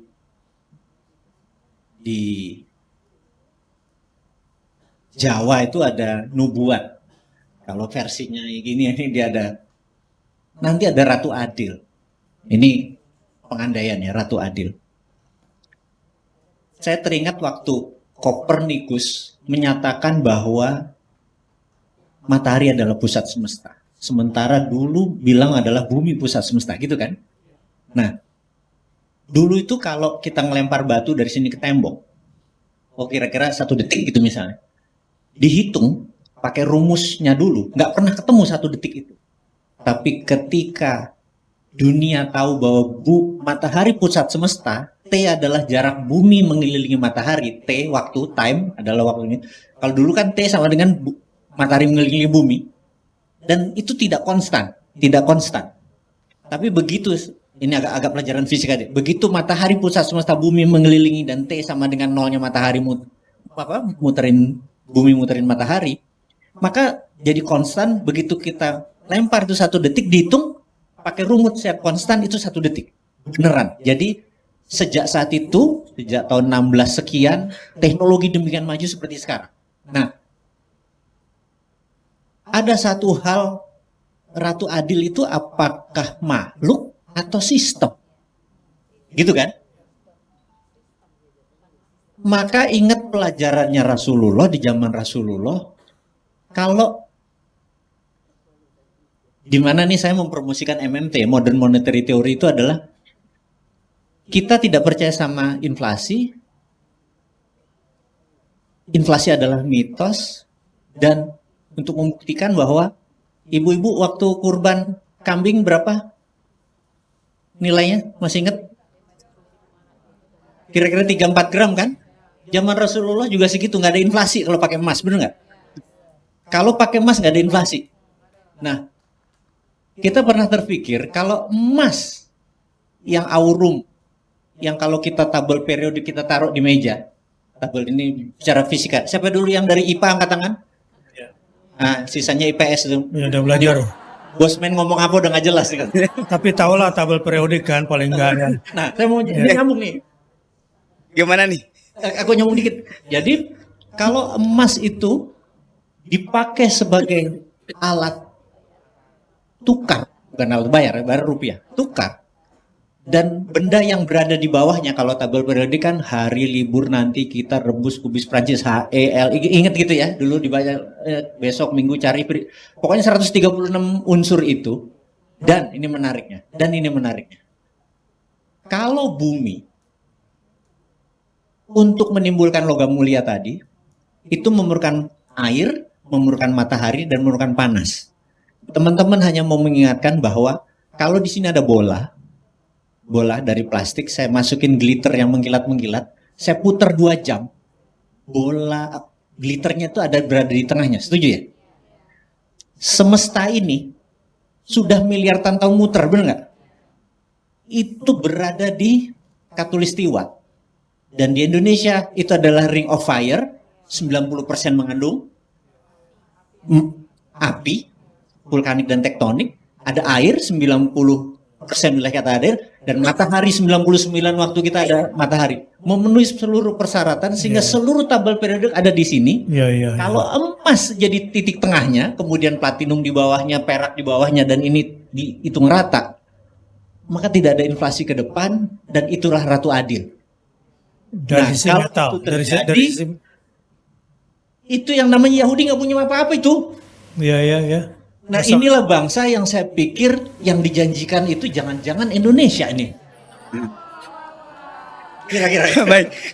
Ustaz, di ayat 6 itu dengan nyata-nyata Allah mengembalikan kejayaan kepada Yahudi. Bani Israel. Mengembalikan kejayaan kepada Bani Israel. Apakah kejayaan yang dimaksud juga konspirasi? Maksudnya miskin banget mereka itu. Iya. Artinya mereka itu tidak punya apa-apa. Justru kalau mereka diberikan kejayaan secara kekuatan atau materi, mereka akan latuf siduna lagi gitu. Merusak lagi. Iya. Itu tadi yang pertanyaan. Tadi pertanyaannya begini, Ustaz, seperti bumi yang berputar tadi itu, Ustaz. Tapi jawabannya benar, Ustaz. Saya belum menangkap. Artinya nanti gini. Jadi summa radadna lakumul karrata alaihi wa amdadnakum bi amwali wa banin wa jalnakum aktsara nafira, kan gitu. Jadi ini ceritakan Mas Owi tadi bahwa nanti orang-orang Yahudi kalaupun dia tobat lagi, dia taat lagi, itu Allah akan kayakan dia. Dari mana kekayaan itu berasal? Sebagaimana sekarang kan mereka ini ilegal nih, ya katakanlah praktek riba, perampasan, kolonialisme. Selama mereka mencari sesuatu yang halal, ya pasti Allah akan kuatkan mereka lagi. Tetapi pertanyaan tadi, wa amdadnakum bi amwali wa banin, kan gitu ya. Kami kuatkan lagi kamu dengan harta dan anak-anak gitu ya, simbolnya. Boleh jadi maknanya adalah tadi glitter yang di tengah tadi itu, ini adalah metal berharga semuanya, dan itu adanya di Indonesia, ya boleh jadi mereka berada bersama umat Islam, dan umat Islam yang akan membiayai mereka sebagai tangan Tuhan Allah alam. Iya, berarti Bani Israel pada saat itu di fase ifsad, bukan di fase jaya saat ini. Oke, ya. Pastinya sekarang di fase kerusakan. Fase ifsad, kerusakan, artinya bukan di fase jaya gitu. Saat ini belum. Belum. Nggak tahu, mungkin 2007 berubah, mereka hancur dan peta Israel habis. Baik, Ustaz. Ini mungkin dengan teorinya Syekh Ahmad Yasin ya. Iya. Kan periode 20 tahunan itu berjalan di kita ini. Baik. Menarik sekali. Sekarang saya mau masuk dulu. Ada masih banyak teori sebetulnya bisa kita bicarakan nih. Teori-teori yang membuat kira-kira zaman-zaman keemasan ini seperti apa. Kita bisa bahas tuh rentang waktunya nanti. Sekarang begini malam hari ini, di sisa waktu Pak. Supaya ada rekomendasi. Nah ini yang saya mau. Rekomendasi apa nih yang tadi sudah kita bicarakan? Ya, tentang teori-teori ini semua. Kita ingin konkret setelah ini. bukan wacana pada malam hari ini yang nanti kita akan sebarkan ke Indonesia. Ya, nah kira-kira tadi udah muncul tuh satu, memahkamah internasionalkan pemimpin Israel ya. Tapi yang mana nih?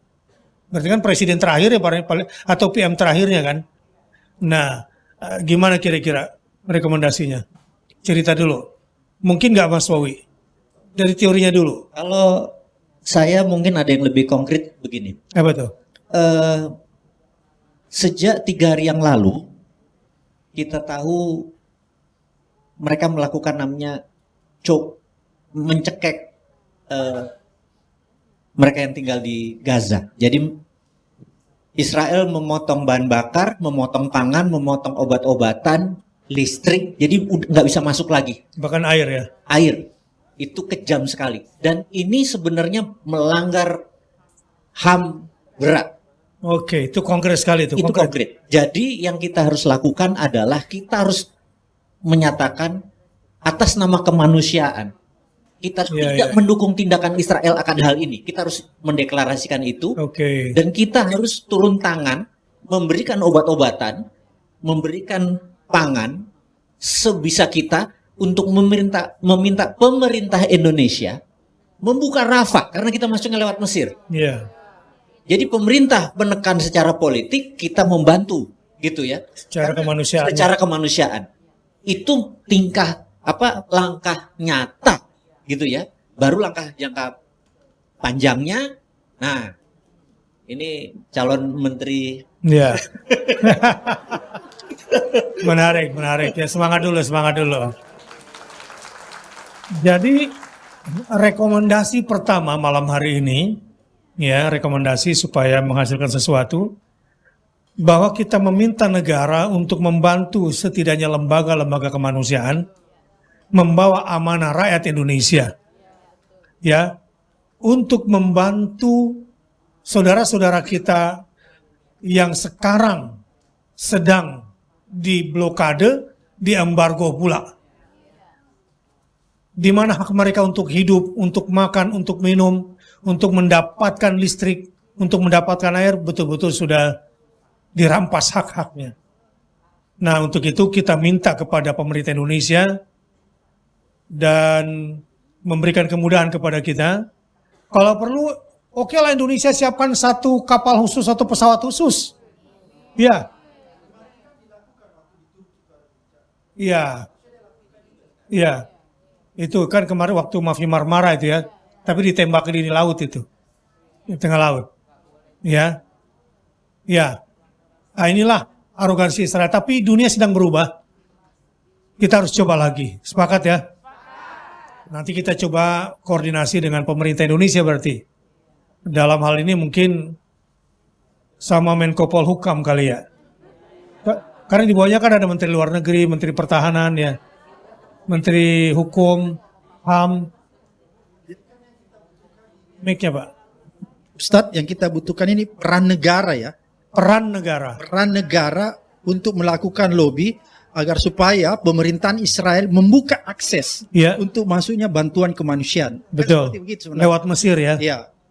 Baik. Lewat mana saja yang penting bisa masuk. Walau ini di masa perang ya. Iya. Kan bisa itu Ustaz. Iya. Kita di masa damai aja susah Pak. Apalagi di masa perang ya. Kalau negara ini betul-betul sungguh-sungguh kerjanya bisa. Harusnya bisa. Dan masyarakat harus menekan ini ya. Ya, mengajukan ini ke pemerintah secara sungguh-sungguh. Sepakat? Ini rekomendasi pertama. Yang kedua silakan Pak. Cek ya, rekomendasi kedua kepada calon presiden. Nah, ini penting. Ya, ini insya Allah kita viralkan Pak ya. Ya. Ya, bahwa umat menuntut apa nih dari para capres? Ya itu tadi menurut saya yang konkret ya. Yang konkret. Bahwa calon presiden itu mengambil satu kebijakan luar negerinya yang bukan juga kita minta dia berpihak secara total kepada Palestina, tapi dia bisa mendesak PBB agar supaya Israel itu bisa dijatuhi sanksi sebagai negara yang melakukan kejahatan kemanusiaan atau genosida. Hmm. Itu konkret. Itu agenda Menteri Luar Negerinya juga nanti ya. Ya, tapi kan presiden yang harus memberikan arahan kepada Ya. Presiden tuh tugasnya menjalankan amanah Undang-Undang Dasar 45 dan mukadimah adalah kemerdekaan adalah hak segala bangsa. Bangsa. Nah, itu yang dijalankan. Baik. Jadi ini minta pernyataan para capres-capres ini ya. Berarti kita harus bikin sekali lagi, kita undang satu-satu ya. Kingmaker itu cocok. Iya. Ya, tapi harus bareng-bareng nekennya itu. Ya. Nanti kita tekan, Ustaz. Kita tekan dia. Iya. Ya, sebab ini adalah amanah Undang-Undang Dasar kan. Dan mereka adalah saudara kita. Dan ini tanda kalau presiden itu berjiwa besar dan ingin membawa negara ini sebagai negara besar. Ya, harus begitu berpikir ya kan. Dan yang kedua, Ustaz, saya mau katakan begini. Apa yang dilakukan Israel sekarang ini, karena dia tidak pernah mendapatkan sanksi sebelumnya, sehingga dia seterusnya mau melakukan apa saja dia lakukan. Karena dia menganggap dia tidak pernah ada yang tegur, Betul. nggak ada yang pernah memberi sanksi. Ya. Makanya kejahatan yang dia lakukan itu berulang-ulang. Ya. Tapi kalau dia pernah diberikan sanksi, maka saya yakin dia tidak akan melakukan lagi. Baik. Tapi dia nggak pernah, seolah-olah apa yang dilakukan Israel itu selalu dijustifikasi oleh teman-teman dunia barat atau Amerika, Ya. bahwa itu adalah perbuatan yang wajar dan lain-lain sebagainya, karena ada serangan terlebih dahulu dari Hamas, kan selalu begitu tuh Ya, narasinya. Ya berarti kan calon presiden nanti harus mengajak dunia internasional Iya, untuk memberikan sanksi. iya. Itu calon presiden nanti atau kepada presiden sekarang, Pak? Kalau itu amanah undang-undang ya sekarang juga, Ustaz. Negara. Jadi Ustadz, ada yang menarik nih. Iya, iya, iya, iya. Ini ilustrasi ya. Saya Iya. katakan begini, bahwa negara itu menjadi kuat, menjadi dihargai itu oleh pemimpinnya. Iya. Saya waktu Malaysia, saya ada tertarik, kalau aku ngomong sedikit, kenapa Malaysia bisa lebih hebat dari kita? Dari Ini kan sisi apa? hampir semua lah. Karena begini Ustadz, tahun 1987 ketika saya baru pertama kali kuliah di UNHAS, ini UNHAS loh, yang berada di timur, dibandingkan masih banyak universitas ternama di Jawa, UI, apa dan lain sebagainya. Tahun 87 saja, orang-orang Malaysia itu banyak sekali kuliah di UNHAS. Itu artinya apa? Saya mau bilang, sekitar tahun 80-an, Malaysia itu masih menganggap Indonesia itu jauh lebih hebat daripada mereka. Betul, betul. Sehingga yang di Indonesia Timur aja, UNHAS itu mereka tuju, apalagi UI, UGM dan lain sebagainya. Iya. Kemudian setelah beberapa tahun kemudian, ini berbalik. Berbalik. Kita sekarang yang ke sana dan lain sebagainya. Berbondong-bondong belajar ke sana. Selama itu saya selalu bertanya-tanya, Iya. apa sih kelebihan Malaysia ini? Sehingga Iya. dia bisa dalam waktu yang tidak terlalu lama, bisa membalikkan fakta bahwa Iya. dia lebih hebat daripada Indonesia. Iya. Ternyata menurut saya ada sesuatu yang dilakukan. Perdana Menteri Malaysia itu mempunyai nasionalisme yang luar biasa. Oke. Nasionalisme yang dia terjemahkan itu adalah identitas bangsa. Identitas kebangsaannya ya. Identitas kebangsaan. Melayunya terutama. Pernah suatu ketika Bumi Putra, Bumi Ya, Putra. Bumi Putra di sana disebut Bumi. Pernah suatu ketika Malaysia ini hampir diembargo oleh Amerika, Iya. ya. Suatu ketika waktu Perdana Menteri Mahathir Muhammad Mahathir. itu pernah Amerika mau diembargo oleh Amerika karena Malaysia dianggap punya undang-undang yang kalau dilihat itu undang-undang mengandung pelanggaran HAM, diskriminatif. Apa bunyi undang-undang Malaysia yang dianggap oleh dunia internasional, oleh PBB, oleh Amerika melanggar HAM? Dia punya undang-undang yang kalau diterjemahkan kira-kira seperti begini, Ustaz. Undang-undang perlindungan bumi putra. Iya. Oke ya? Iya. Perlindungan bumi putra. Perlindungan Bumi Putra. Ini dianggap melanggar oleh Amerika karena dia memberikan perlindungan kepada kelompok-kelompok etnis tertentu. Siapa yang dilindungi? Bumi putra. Iya. Jadi dianggap ini Malaysia melanggar nih. Iya. Oleh karena itu Amerika mengancam kalau dia tidak mencabut undang-undang itu maka dia akan diembargo. Embargo. Ya. Alhasil apa yang dijawab Mahathir pada saat itu, ini ilustrasi supaya kenapa saya harus gambarkan ini bahwa presiden yang akan kita pilih nanti dia harus mampu menyatakan itu. Oke. Oke ya. Jadi Ketika mau diembargo, Mahathir bilang saya tidak akan mungkin mencabut undang-undang ini. Iya. Karena undang-undang inilah yang membuat Bumi Putra sampai detik ini bisa berjaya di negaranya sendiri. Iya. Bisa menjadi tuan rumah di negaranya sendiri. Iya. Amerika bilang kalau begitu saya embargo. Tahu nggak apa jawaban Mahathir? Silahkan embargo saya, tapi pada hari ini juga ketika Anda mengembargo saya persilahkan Anda keluar dari Amerika. McDonald, Kentucky, Starbucks, silahkan keluar. Keluar dari Malaysia. Keluar dari Malaysia. Itu yang dia katakan pada saat itu. Iya. You embargo saya, tapi semua produk-produk Anda keluar, saya nggak ada masalah. Saya Iya. punya padi, saya punya sawah, saya punya hasil alam yang saya bisa nikmati sendiri tanpa Oke. tergantung. Itu yang Iya. dilakukan. Ketika itu tidak jadi, maka Mahathir dipanggillah ke sidang umum PBB. Iya. Diminta mempertanggungjawabkan undang-undang tadi. Mahathir datang. Dia datang berpidato di Iya. Dewan PBB. Apa yang dia katakan di situ? Dia berbicara di Dewan PBB. Bahwa undang-undang ini bukanlah undang-undang yang mengandung pelanggaran HAM. Karena kalau Anda lihat dari satu pasal ke pasal, maka tidak pernah ada kata-kata di dalamnya yang bisa diartikan sebagai memberi keistimewaan Kepada satu etnik tertentu. kepada satu etnik tertentu. Tapi yang ada di dalam undang-undang ini adalah perlindungan. Yeah. No privilege. Yes. Kalau privilege, keistimewaan saya berikan kepada kelompok-kelompok tertentu, itu yang pelanggaran HAM. Yeah. Itu yang dimaksud diskriminasi. Karena memberikan kelompok tertentu keistimewaan. Iya. Tapi kalau saya melindungi, protection, terhadap kelompok-kelompok yang rentang, Iya. maka itu bukanlah pelanggaran HAM. Iya. Anda juga melakukan. Amerika ditunjuk di sidang. Anda melakukan. Anda punya undang-undang tentang protection kaum Indian.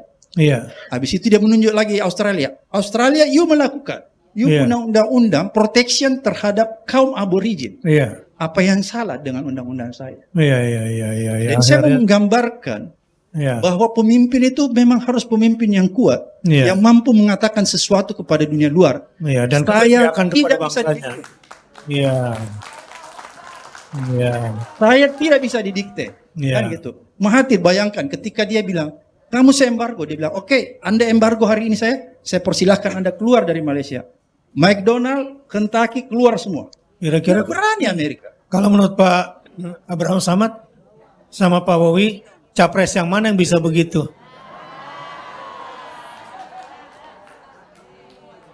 Masih kabur, masih kabur.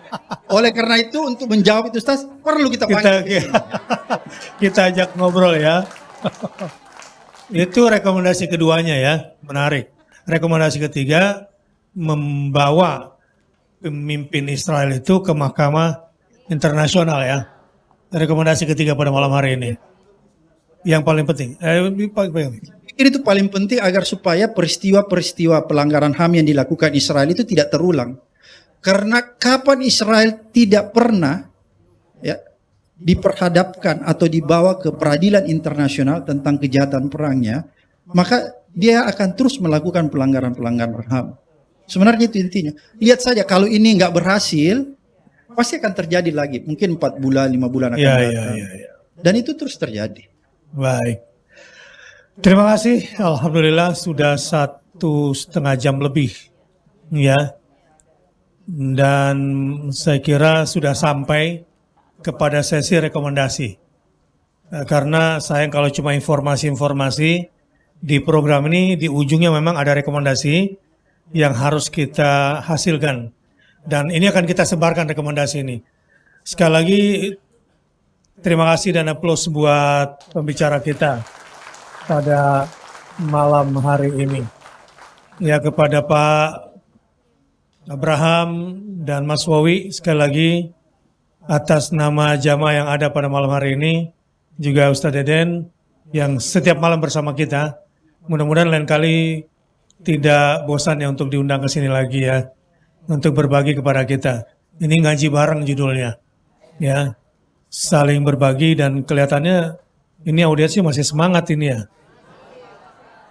Tapi udah gak ada pertanyaan kan ya? Hah? Banyak. Oke, satu buat laki, satu buat perempuan. Yang berkualitas pertanyaannya. Bukan curhat ya. Ya. Oke, ini. Sabil dulu. kasih mic dulu. Ya, ini menghargai audiens. Iya, silakan ditujukan kepada siapa? Mas Abil. Kasih mic. Afwan Ustaz, terima kasih. Assalamualaikum warahmatullahi wabarakatuh. Untuk Pak Mardigu dan juga Pak Abraham Samad, ini sangat menarik sekali ya obrolan malam hari ini, terutama untuk jamaah yang ada di sini. Ini kan kalau bisa dibilang dari konflik yang terjadi saat ini, senjata kita yang ada di Indonesia selain doa adalah gadget kita. Sudah disampaikan juga bahwa Menteri Luar Negeri Israel juga mengungkapkan bahwa mereka membayar buzzer-buzzer di seluruh Indonesia, di seluruh dunia, bahkan Indonesia, gitu ya, untuk mempropagandakan apa yang menjadi kampanye kebusukan mereka. Nah, ini untuk keduanya, untuk Pak Wawi maupun juga untuk Pak Abraham Samad. Kira-kira dari senjata yang bisa kita maksimalkan yaitu gadget, kita harus menjawab apa sih? Karena kalau kita lihat dari tahun ke tahun di 2023 ini dalam tanda kutip Zionis pesek ini sudah mulai keterlaluan bahasanya gitu ya. Nah, ini banyak sekali anak muda, ibu-ibu yang senjatanya gadget harus bisa bersama-sama melawan. Nah, ini mungkin bisa diberikan pencerahan seperti apa kita melawan propaganda-propaganda Zionis pesek yang ada di tingkat lokal ini. Terima kasih. Assalamualaikum warahmatullahi wabarakatuh.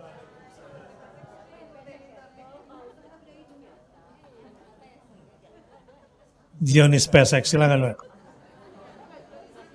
Jadi kita tahu bahwa sosial media itu bisa dikatakan semuanya milik Yahudi. Teman-teman mungkin tahu bahwa YouTube saya itu udah 2 kali hilang. Hilang, bukannya hanya Jessica doang hilang atau Mirna. Bisa hilang gitu. Karena saya adalah orang yang menyerang kebijakan Yahudi. Nomor 1 kita tahu Mark Zuckerberg, YouTube, Peter Thiel, apa segala macam lah pemilik sosial media semuanya Yahudi. Dan sekarang apa politik yang baru diblok hilang tuh? Obrol politik OP ya, obrolan politik channelnya hilang semua karena Israel, dan orang-orang udah bilang, Bosman sebentar lagi video lo hilang gitu loh. Jadi bukan hilang satu itu loh, bener-bener, dan saya nggak peduli gitu ya. Nah, YouTube saya sedikit berbeda karena dulu pernah hilang tuh hilang satu channel, kemudian anak-anak bilang, Pak, kita komplain ke YouTube Indonesia. YouTube Indonesia bilang, YouTube Anda mengandung hoax, disinformasi, dan lain sebagainya. Padahal waktu itu saya cuman anti sama vaksin. Saya pure, saya nggak divaksin, gitu. Terus yang kedua adalah saya sangat anti sama program depopulasi, karena mereka menganggap 8 miliar manusia ini terlalu banyak. Salah satu ini teori konspirasi. Salah satu strategi untuk divaksin itu adalah membuat generasi berikutnya ini akan mandul. Dan setelah itu gagal, teori konspirasi itu tentang vaksin, sekarang mereka sedang mempromosikan LGBT. Ciri LGBT itu satu, mau cowok suka cewek, apa segala macam. Ciri LGBT, LXX, LPP, banyak macam tuh, udah bukan itu aja. Cirinya satu, mereka tidak bisa punya anak, bener nggak? Betul ya? Dan Tidak. itu adalah depopulasi, gitu. Dan itu jahat sekali, gitu. Jadi saya tetap mempromosikan, saya anti hal-hal seperti itu, depopulasi. Nah, sekarang ini kita mencoba mengemas bukan anti Israel. Ngomong sedikit anti Israel, brodol kita langsung, bener nggak? Iya. Tapi kita pro kemanusiaan, pro life, pro humanity. Iya. Itu yang kita mau kampanyekan. Jadi pilih tema, Mas. Iya. Pilih tema serangan. Kalau kita bilang anti Yahudi, kita kelibas. Malah nggak ada channel kita nanti, bubar kita, bener nggak? Tapi kalau kita pro kemanusiaan, pro humanity, pro life, mendukung hidup, hak hidup, itu kita nggak bisa dibredel, gitu. Jadi ubah terminologi serangnya. Ya, itu terima kasih. Baik. Pak Bram ada tambahan? Cukup ya. Ini terakhir satu lagi yang buat perempuan. Ada? Yang duluan, Maya, belakang, silakan. Belakang.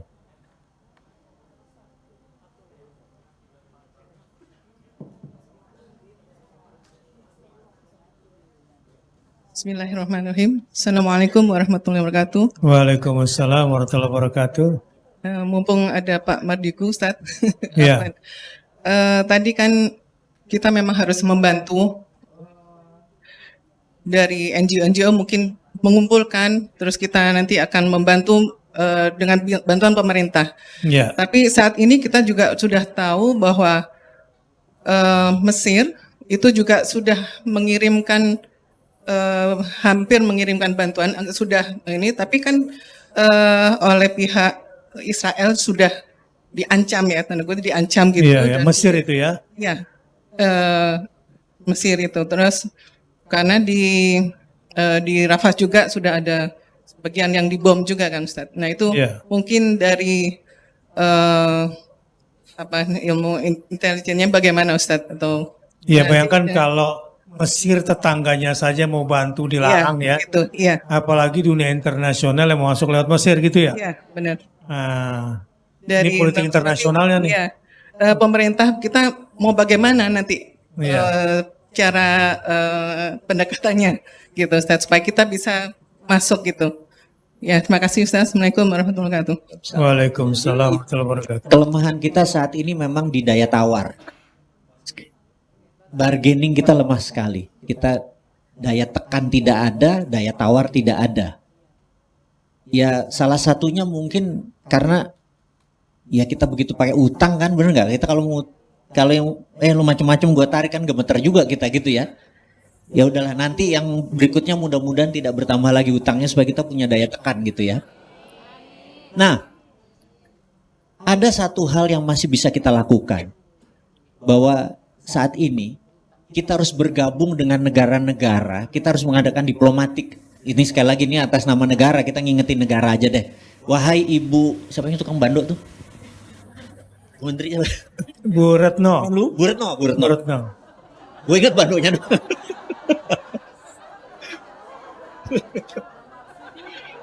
Iya. Bu, gitu kan? Yuk kita ngelobi Erdogan, bener nggak? Kita ngelobi siapa yang pro sama Palestina? Putin, bener nggak? Apa lagi? Qatar, nah, Qatar.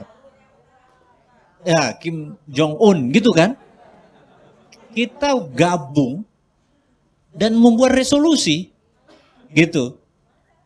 Gimana caranya itu? Apa? Jangan sampai diganti Pak Abraham Samad dulu Menteri Keluar. Jadi saya pikir ini cuma untuk kita kasih alarm, kita ngingetin, ya udah abis ini acara ini, yuk kita bareng-bareng satu suara untuk ngingetin. Karena mungkin kita bukan makro influencer, kita bukan orang yang punya teman atau follower banyak, tapi kita merupakan nano influencer. Nah kalau nano influencer teman kita cuma teman SMP, teman SMA atau teman kuliah, itu sudah cukup selama dia memviralkan lagi, bener nggak? Iya. Nah nanti kita habis ini kita akan membuat propagandanya, karena niat kita bagus adalah secepat-cepatnya menolong sahabat kita, saudara kita di Palestina atas nama kemanusiaan, atas nama pro-life, mendukung hidup, gitu ya. Dan ke pemerintah kita ingatkan, gitu. Cepat-cepat membuat kekuatan bersama-sama. Saya rasa kalau itu punya tekanan tadi ya, saya sih berharap Indonesia suatu hari menguasai thorium dunia, sehingga bahan bakar tidak pakai batu bara tapi pakai thorium, karena thorium banyak sekali di Pulau Bangka, dan thorium kita ada 1000 ton itu bisa ngidupin dunia sampai 100 tahun. Nah, kalau dunia udah pakai thorium terus kita bilang kalau nggak kasih thoriumnya kamu saya giniin, akhirnya kita punya daya tekan, bener nggak? Nah itu teman-teman mudah-mudahan berharap sekali lagi Presiden ke depan adalah yang membangun kedaulatan bangsa ini supaya kita Amin. punya daya tekan gitu. Amin. Baik, terima kasih. Masya Allah. Kita cukup ya. Ini bapak-bapak kalau semakin malam semakin kuat menekan. Ya, semakin bertambah nanti. Dan saya khawatir ibu-ibu juga semakin tahan untuk ditekan. Ya. Mau bocoran? Hah? Ditanya sama ahlinya. Iya. Ada apa malam ini, Pak? Ya udah nantilah ya. Di podcast beliau nanti akan ada semuanya. Ya. Ikuti podcastnya Abraham Samad Speak Up.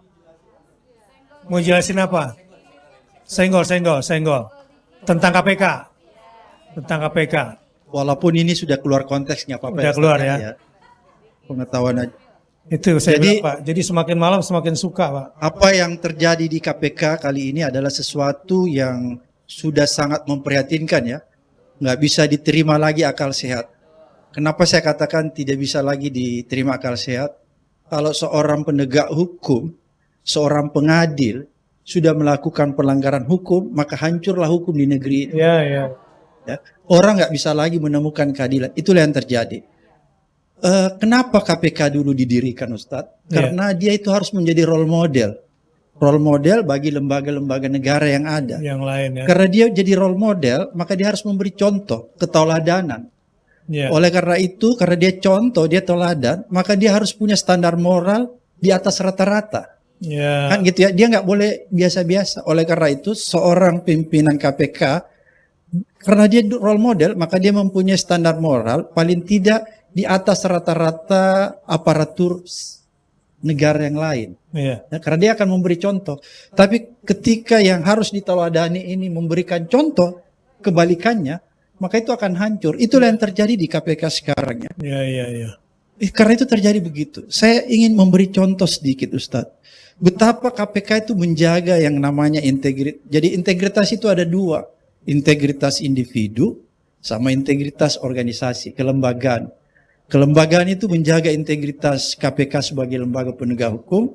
Kemudian integritas individu itu menjaga integritas setiap individu, orang-orang yang bekerja di KPK. Apa yang dijaga? Perilakunya. Apa yang boleh dilakukan, apa yang tidak boleh dilakukan. Coba bayangkan, di Code of Conduct, kode etik KPK itu Ustaz, Ya. saking kuatnya untuk menjaga integritas itu, hal-hal yang kecil itu diatur. Ya. Yang tidak diatur di, misalnya di kementerian lain itu diatur. Contohnya begini, ini saya ingin memperlihatkan bahwa betapa hal-hal yang kecil diatur betul supaya orang nggak melanggar. Ya. Pegawai KPK dilarang memasuki tempat hiburan. Tempat hiburan yang dimaksud satu, itu dijelaskan di dalam Code of Conduct-nya. Misalnya klub malam, dua karaokean, gitu ya. Itu dijelasin semua. Kenapa dijelasin? Agar supaya ketika ada pegawai KPK yang melanggar, itu dengan mudah memberikan sanksi karena tidak perlu lagi diinterpretasikan. Terukur ya. Ya, terukur. Kedua, misalnya ada lagi Code of Conduct menyatakan begini, pegawai KPK dilarang main golf. Dilarang main golf. Jelas-jelas itu. Jelas-jelas disebut. Kenapa dilarang main golf? Karena 9 nilai-nilai integritas yang ada di KPK salah satunya adalah kesederhanaan. Olahraga golf itu dianggap olahraga Mewah. yang tidak mengandung kesederhanaan. Karena dia mewah. Selain itu, kenapa dilarang main golf, Ustaz? Karena dikhawatirkan ketika orang main golf itu bisa dipakai menjadi ajang lobby. Sebenarnya itu dua. Ketiga, satu lagi contohnya, saya ingin menggambarkan bahwa betapa kerasnya di KPK dulu, tapi itu yang diporak-porandakan oleh orang yang bernama Firly Bahuri. Karena ini kalau ada Firly di sini, saya minta Firly, you keluar dari ruangan ini. Jadi yang ketiga, misalnya begini, pegawai KPK ketika ke pengantin, Ustadz, Ya. itu hanya diperbolehkan memberikan salaman dan sehabis itu langsung pulang. Ya. Kenapa tidak diizinkan dia makan? Bukan karena dikhawatirkan racun, bukan. Ya. Karena dikhawatirkan ketika dia makan, maka itu ada waktu orang mendekati dia untuk melakukan lobby. Bayangkan luar biasa ini. Ini nggak pernah diatur di tempat lain. Inilah semua ketika seorang yang bernama Firly ini dirubah semua, Ustaz. Makanya dia bisa seenaknya naik helikopter mahal, ya. Padahal itu bukan nilai-nilai KPK. Mudah-mudahan saja karena sekarang kasusnya sudah bergulir di polisi, kita berdoa 1, 2, 3 hari atau mungkin 1 bulan, ya. Mudah-mudahan polisi berani mentersangkakan Firly. Karena kalau dia sudah tersangka, otomatis dia harus mundur. Dan itu mudah-mudahan insya Allah bisa selamat KPK. Karena kalau KPK-nya hancur sudah pemberantasan korupsi di negeri ini. Iya. Sekali lagi terima kasih. Terlalu panjang kalau saya mau jelaskan. Iya. Sampai ketemu di kesempatan berikutnya. Wabillahi taufiq wal hidayah. Wassalamualaikum warahmatullahi wabarakatuh. Terima kasih buat yang hadir semuanya dan terima kasih buat narasumber pada malam hari ini. Kita tutup Ustaz Deden. Kita doa dulu. Semoga Allah terima, mohon maaf. Semoga Allah Subhanahu wa taala menerima kita, amal kita pada malam hari ini semua. Apa yang disampaikan jadi ilmu, jadi kekuatan dan menjadi bagian kita membebaskan Baitul Maqdis Al-Aqsa. Bismillahirrahmanirrahim. Ya dzal jalali wal ikram, ya arhamar rahimin. Ya Rabbana lakal hamdu kama yanbaghi li jalali wajhik. Allahumma salli ala Sayyidina Muhammad wa ala ali Sayyidina Muhammad. Allahumma a'izzal Islam wal muslimin. Allahumma a'izzal Islam wal muslimin. Allahumma unsur ikhwanana al-muslimina fi Gaza wa fi Filistin. La ilaha illa anta subhanaka inna kunna minadh dhalimin. Rabbana taqabbal minna innaka antas sami'ul alim wa tub alaina innaka antat tawwabur rahim. Allahumma salli ala sayyidina Muhammad wa ala ali sayyidina Muhammad walhamdulillahi rabbil alamin. Allahumma amin. Terima kasih. Jumpa lagi di program Tazkiyatun Nafas dari habis maghrib pekan depan, dan setelah itu dilanjutkan dengan Kingmaker pekan depan. Tunggu beritanya dan viralkan videonya nanti ya. Terima kasih. Jumpa lagi. Wassalamualaikum warahmatullahi wabarakatuh.